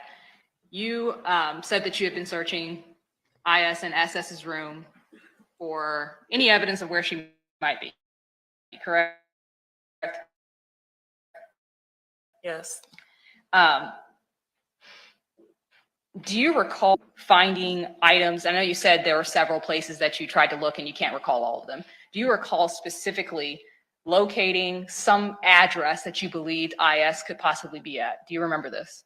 Yes. Okay. Did you follow up on that yourself? I did. Okay. Did that lead to anything as far as there may be someone that she was with at that time? No. Okay. As far as you know, that address that you listed and that you found it did belong to a person, correct? A lady. Okay. It was a lady and she had children, correct? Yes. And those children there, they denied having anything to do with IS's disappearance. Right. Did you provide that information to police? Yes. Did they follow up on that? I don't know. To your knowledge, no, or you don't know? I don't know. Okay.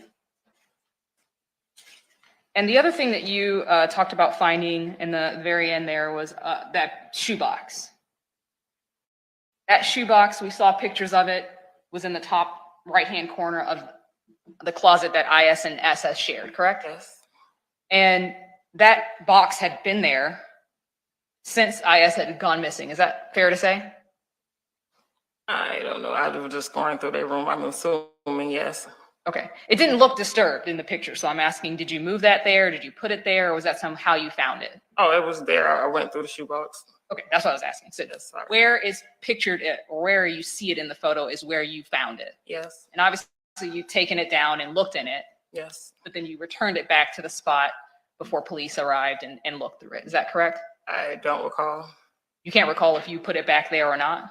I'm not 100% sure. I just remember taking out the box. I pretty much tearing out the room, looking through everything. I just know I think they asked where did I get the items from. I'm not 100% sure. I don't recall. Fair enough, and that's okay. As far as the pills that were found inside that box, your DNA is on those pills. Yes. No one else's DNA is on that pill, on those pill bottles, as far as you know. Oh. You said no? I'm sorry, I couldn't hear. I know mine's probably on it because I touched it. Okay. But as far as any Mama name was on them pill bottles, y'all. Something ain't right with this case. anyone else's DNA, you're not aware of anybody else's DNA being on those pill bottles. I don't recall. Something ain't right. And that was found several months even after IS went missing. Is that fair to say? I don't recall how long ago it was, like prior, after she went missing. Okay. Was it quite some time after she went missing, or was it immediately after she went missing? It wasn't immediately, like the next week or so. I don't remember. Okay. You can't remember if it was weeks or if it had been a couple months or anything like that. It sounded like to me that listening to everything, somebody was jealous. A lot of people were so jealous of Ayana. Ayana seemed like to me had herself together. And she didn't want no involvement or nothing that was going on. And since she was so weak, she was probably one of the weakest links. Anybody could push over her. But something ain't right with this mama and Ayana and the daddy and the boyfriend. It's something ain't right. And when me is watching y'all and seeing what the way you running stuff with your daughter and you and your daughter relationship, they looking at stuff like this. This thing get better and better, y'all. It get better and better and better. I'm telling you. That I don't remember. And I'm assuming you did report it to police. So the day that you reported it to police would be the day that you found it. Yes. Okay. So if law enforcement told us that it was months later, that would probably be the most accurate, correct? Correct. Okay. And those pill bottles, did you had you ever seen them before? No.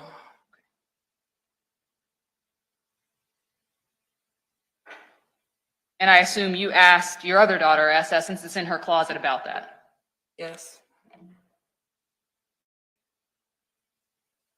And about their room, they both had beds in that room. I know we couldn't see two beds, but there are two beds in that bedroom photograph that we saw, correct? Yes.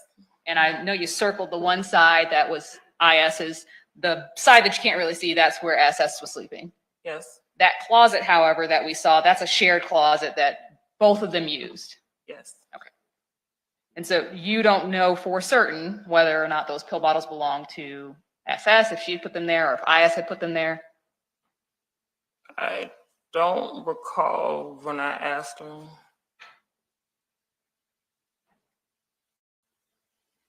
And you said that I know it was a little messy and you had gone through a lot of stuff. At some point, police told you, don't do anything else, don't touch anything else, leave it as it is. Is that correct? Yes. Did you after that touch anything else in that area? After they told me not to? Correct. No. Okay, you didn't disturb anything further? No, I left out the room. Okay.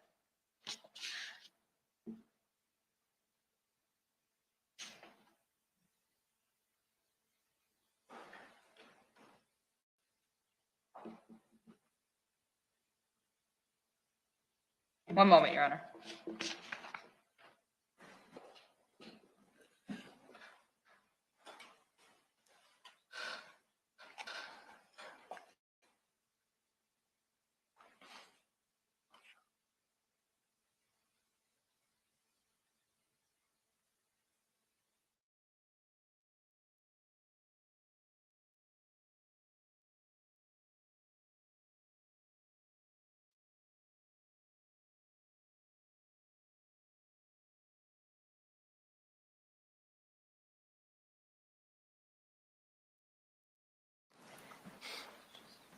Just one other follow-up question.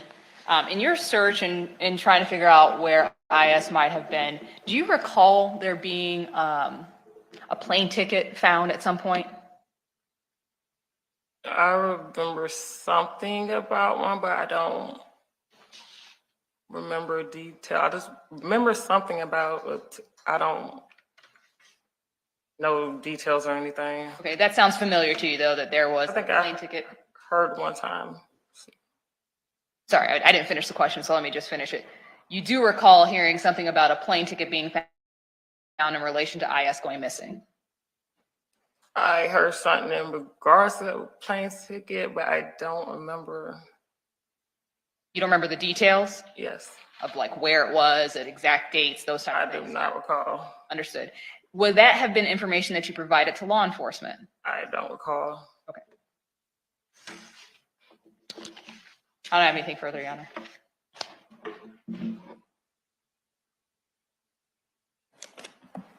Thank you, Your Honor.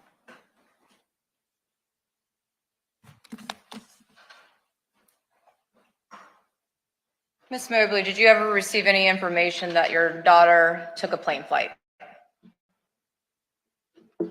I don't recall. Were you going to do a DNA test of the baby after it was born? It would have been more so like Ayana's IS decision. Did you want to learn who the father was? Yes. Because your daughter was underage. Yes. And so was that something to be addressed once the baby was born? Yes. During the time frame of between March 2018 and December 2018, did you have any after reporting Kamar Humphrey to the police, did you have any problems with Kamar Humphrey? Yes, before. Just from the situation that you called the police on? Yeah, it was just a little tension between the households. Did you, though, have any issues with Kamar Humphrey after reporting him to the police? No. And the accusation against the defendant being the father of IS's baby was prior to December 19, 2018. Can you repeat that? No problem.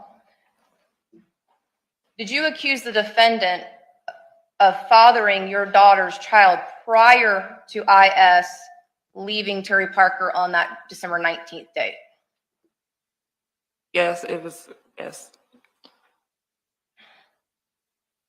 Prior to December 19th, 2018, had your daughter ever went anywhere without your knowledge? No. Had she ever gone away for the night without your knowledge? No. Was this completely out of normal? Completely, yes. No further questions. Ma'am, good to see you. We'll see you soon. Thank you. It is 12:20. Are you able to call another witness, or is it going to be 10 minutes? Your Honor, we do have a short witness that I believe we can call before the lunch break. Within 10 minutes? Yes, sir. Okay. Call your next witness. Willie Sawyer, Your Honor.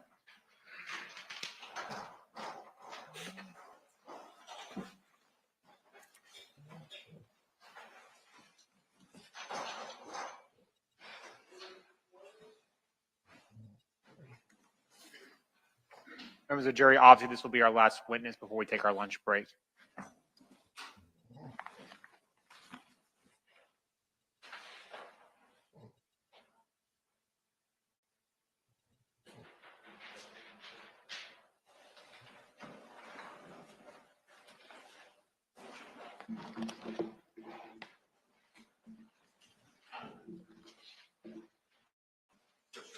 Sir, come on forward.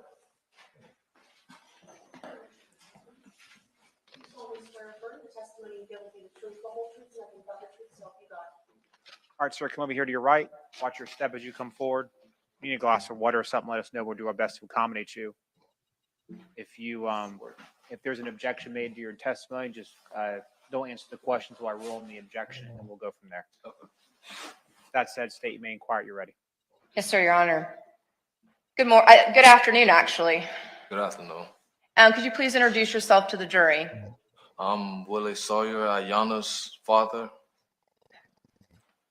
And does she share the same last name as you? Yes. Okay. Just moving forward, we'll refer to her as IS. So thank you, sir, for telling us, though. Okay. Is she your only daughter? No, I have 2 daughters. And is your other daughter have the initials SS? Yes. And who is their mother Kim Mobley? Yes, ma'am. And do you generally live here in Duval County? Yes. And how long you've lived here in Duval County? Almost all my life, 20-some years, plus years. And what do you do for a living? I actually do all types of stuff, handyman. Do you have, and you've talked about your 2 daughters, do you have other children? Yes, my stepkids. I have 4. Now, back in 2018, did your daughters live with you or their mother? Their mother. And did you have a good relationship with IS and SS? Yes. Now, where do your parents live? They stay in Columbus, Georgia. And is that Nancy and Clifford Ware? Yes, ma'am. Do you go visit them? Often, every now and then.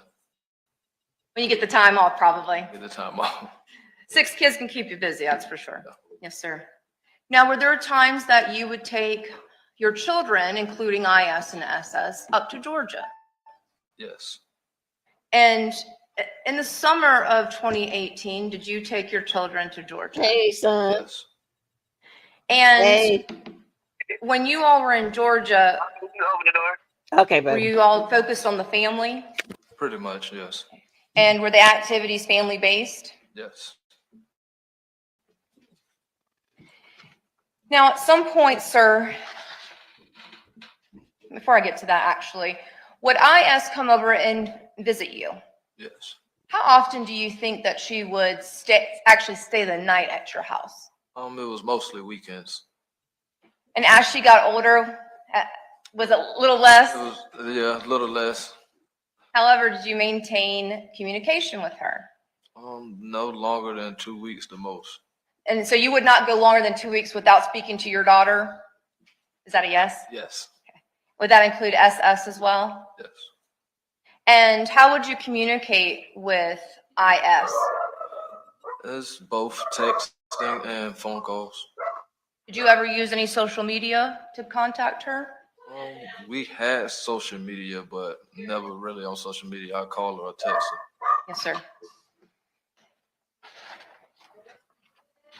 Now, in December 2018, do you recall the last time you had seen her? The last time I actually seen her is when she was in Georgia. That was the last. So that would have been the summertime of 2018? Yes. And I think you said that you had communicated her about 2 weeks prior to why we're here today? Yes. Now, did you learn that IS was pregnant? Yes, I did. Who told you IS was pregnant? My mother. Is that Nancy Ware? Did you have an opportunity, without going in statements, to speak with IS about it? No. Now, how did you find out that IS never came home from school on December 19th, 2018? My kid's mother and my child actually called me and let me know. Would that be SS? Yes. I just want to make sure you did not hear from, did you hear from IS on that day? Maya? Yes, I heard from Maya. And is that a nickname for SS? Yes. That's okay. I know it's difficult. You don't refer to your child with initials. Is that fair to say? Yes. Okay. So it's, I know it's odd. So I appreciate your patience with that. Just to be clear, you heard from your daughter SS on that day. Yes. Did you hear from IS on that December 19th day? No. After you learned that she did not come home from school, did you attempt to contact her? Yes. And was that through the telephone? Yes. Were you able to? No. Did you help look for IS? Yes. May I just have one moment? Hey, big booty. So my last question for you, sir. Have you had any contact with IS since she left Terry Parker High School early on December 19th, 2018. When I say contact, sir, I mean letter, email, phone, social media, through a third party. Any contact, Mr. Sawyer, with your daughter? No. No further questions.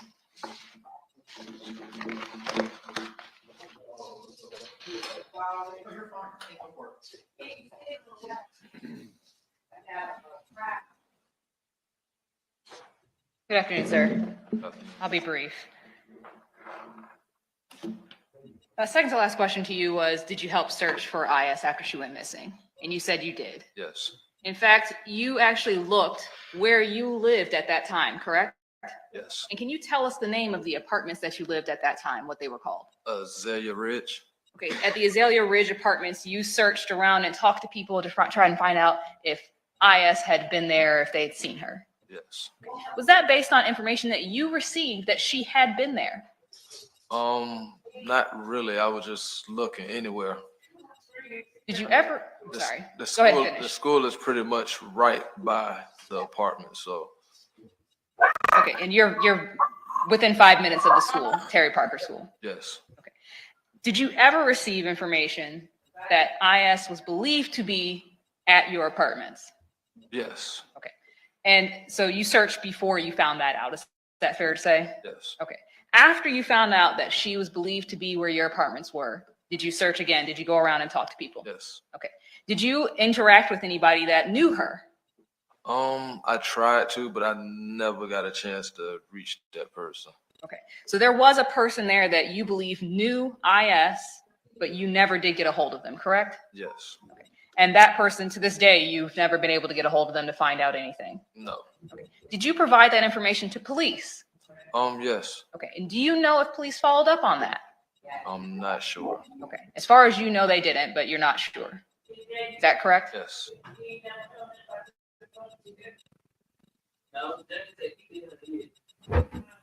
One moment. You talked about your parents. Your parents, they have a great relationship with your daughters, correct? Yes. Okay, and you said that the last time you had seen IS in person was when they were spending the summer of 2018 with your parents in Columbus, Georgia. Yes. And you actually were there in Georgia with them, visiting during that time period that they were staying with them. Yes. Okay, after that, the only contact you had with them was on the phone or text. Yes.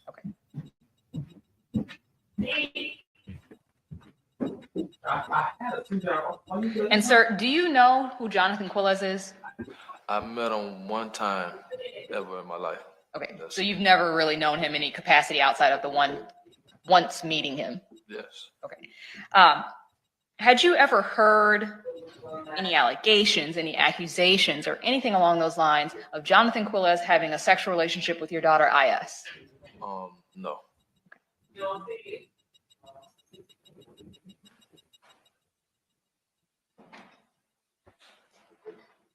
Just one moment.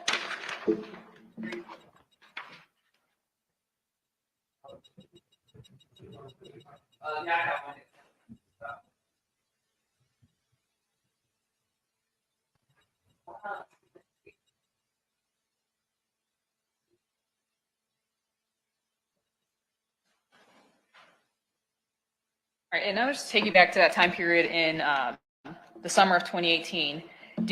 Were you with them that whole summer, or did you just visit like on the weekends when you were off from work? Pretty much the whole summer. Okay, so you spent that summer with them there. Yes. And did they have friends and know people in the area? No, normally when I have my kids, they're pretty much in my eyesight. They don't even leave my side for real. Understood. Thank you so much, sir. Nothing further. No further questions, and this witness can be excused by the state. I'm not sure if the defense is okay. You guys can handle that outside me. Mr. Sawyer, good to see you, sir. Have a good rest of your day. You too.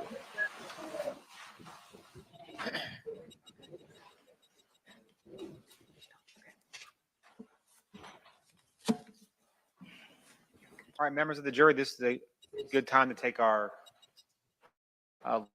lunch break. It's 12:31. Let's come back at 1:35. We'll commence from there. Please remember, you guys are going to get tired of me saying this, but please remember, do not discuss this case among yourselves or each other. Don't do any independent research. You guys have a nice lunch.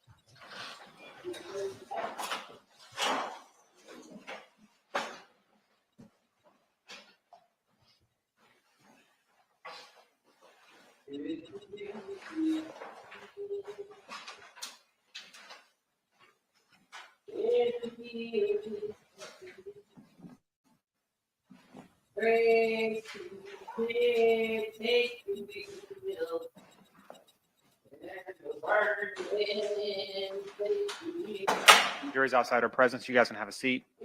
Anything we need to take up before take our lunch break first from the state?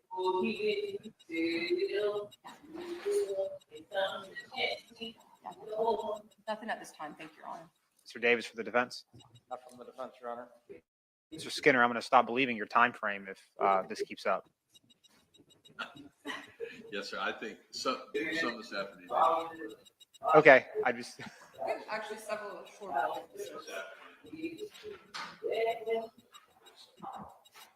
Okay. Well, we'll see. I appreciate you guys. You guys have a nice lunch break.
Okay, good guy.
All right, y'all.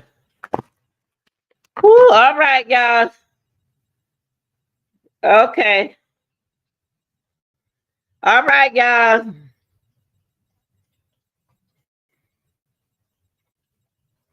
I am Valor. My son came by.